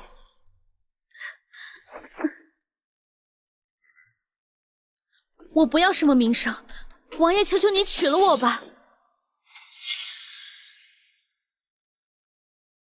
你可知你在说什么？臣女知道自己在说什么，只要王爷愿意娶臣女，哪怕是做妾，臣女也愿意。今日的事情，本王就当做什么都没有发生。送客。张姑娘，请吧。臣女不愿离开，臣女离开之后，王爷再听到臣女的消息，怕就是臣女不在世的消息。送客。王爷难道不怕我出去告诉别人？你看了我的身子吗？张姑娘，还请你快些离开，不然不要怪我一个大男人对你不客气。王爷，你当真要如此狠心吗？送客。不行！薛夫人到。你怎么在魏府这里？众人周知，太子和英国公交好，张姑娘自然是受英国公指使，前来跟王爷说一些想要嫁给王爷之类的话，好让王爷的名声受损。你在胡说八道什么？张姑娘刚刚有没有对王爷说一些莫名其妙的话？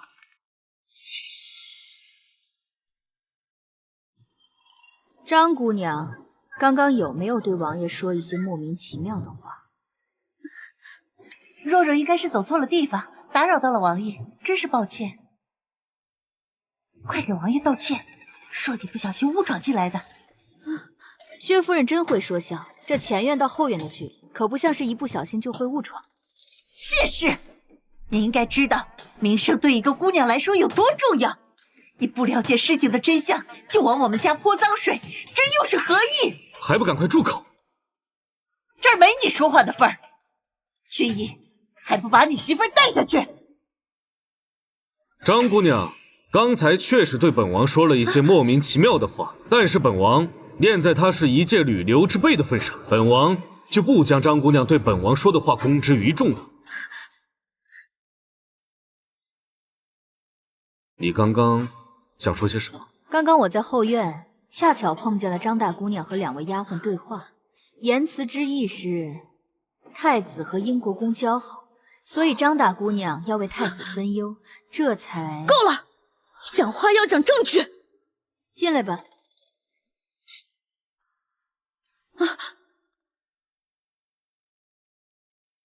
奴婢是从小伺候大姑娘的，奴婢不想看着姑娘为了太子毁了自己的一辈子，求求你放过奴婢。东府，贱人，谁让你说出这番话来的？奴婢真的是为了你好，姑娘不能为了一个男人毁了自己，毁了张家。不，你胡说！我不喜欢太子，我喜欢的是魏王。不，你胡说！我不喜欢太子，我喜欢的是魏王。你要不要脸？对，我就是不要脸。来人，把大姑娘带下去。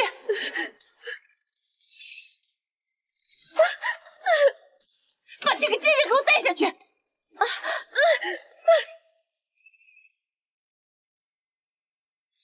殿下，多有打扰，回去我一定好好管教他。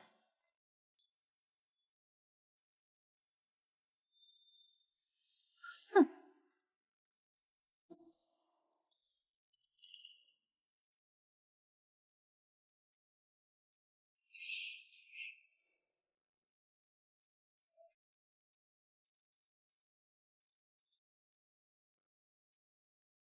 殿下，让姑娘这么一闹，不仅太子殿下名会受侮，英国公和太子殿下的关系也会紧张。这不是搬起石头砸自己的脚吗？这份礼物是他亲手交给本王，本王很喜欢。殿下说的是什么意思？薛夫人原本要设计的人是谢荣英，就像上次在寺庙一样，他们反被设计不说，还暗中帮本王解决了英国公的这个麻烦。这倒是。去书房将本王给谢荣英准备的礼物拿出来，你亲手交给他。既然本王收了他的礼物，自然要回你。是。他会是一把好刀。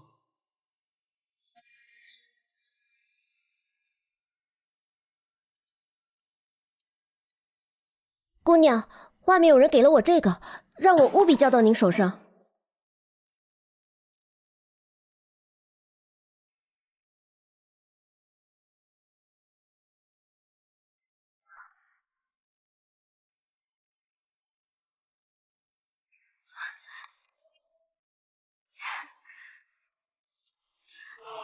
去把账簿拿来，还有那幅画像也一并拿出。姑娘，你要做什么？我要去状告整个秦府。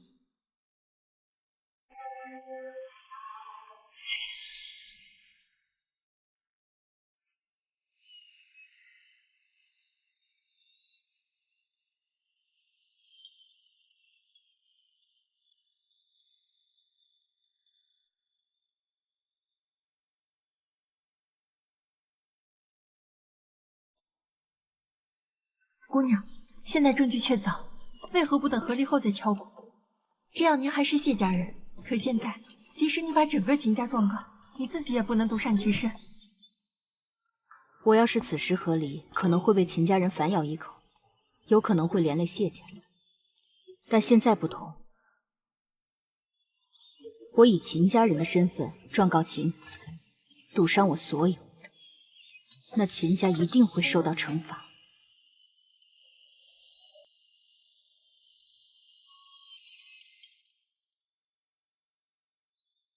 姑娘，可是为什么？您为何执意如此啊？就这么恨秦家人？我要的是公道，我要为前世的自己讨一个公道。我17岁加入永义侯府，成亲1月有余，丈夫领军披挂出征，为了夫家，我呕心沥血，几乎断送了自己的一生，却落了个无人依仗的下场。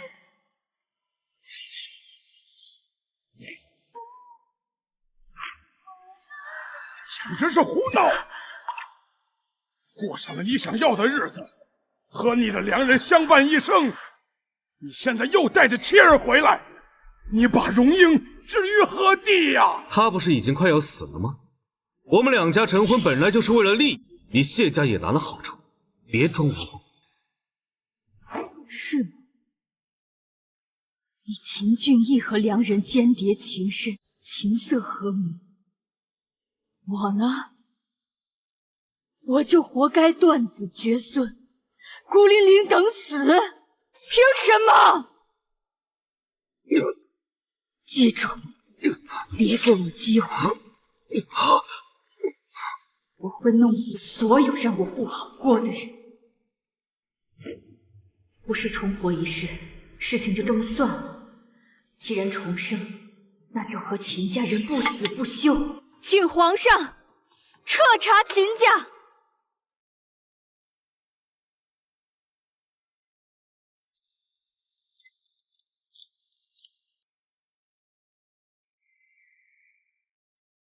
谢荣英接旨。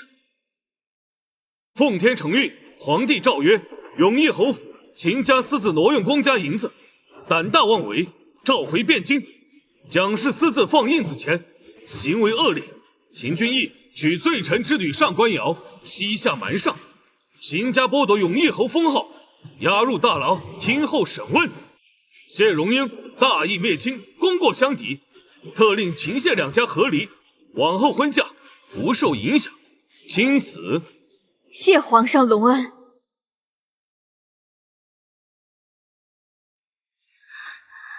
谢姑娘，有没有兴趣和本王做个交易？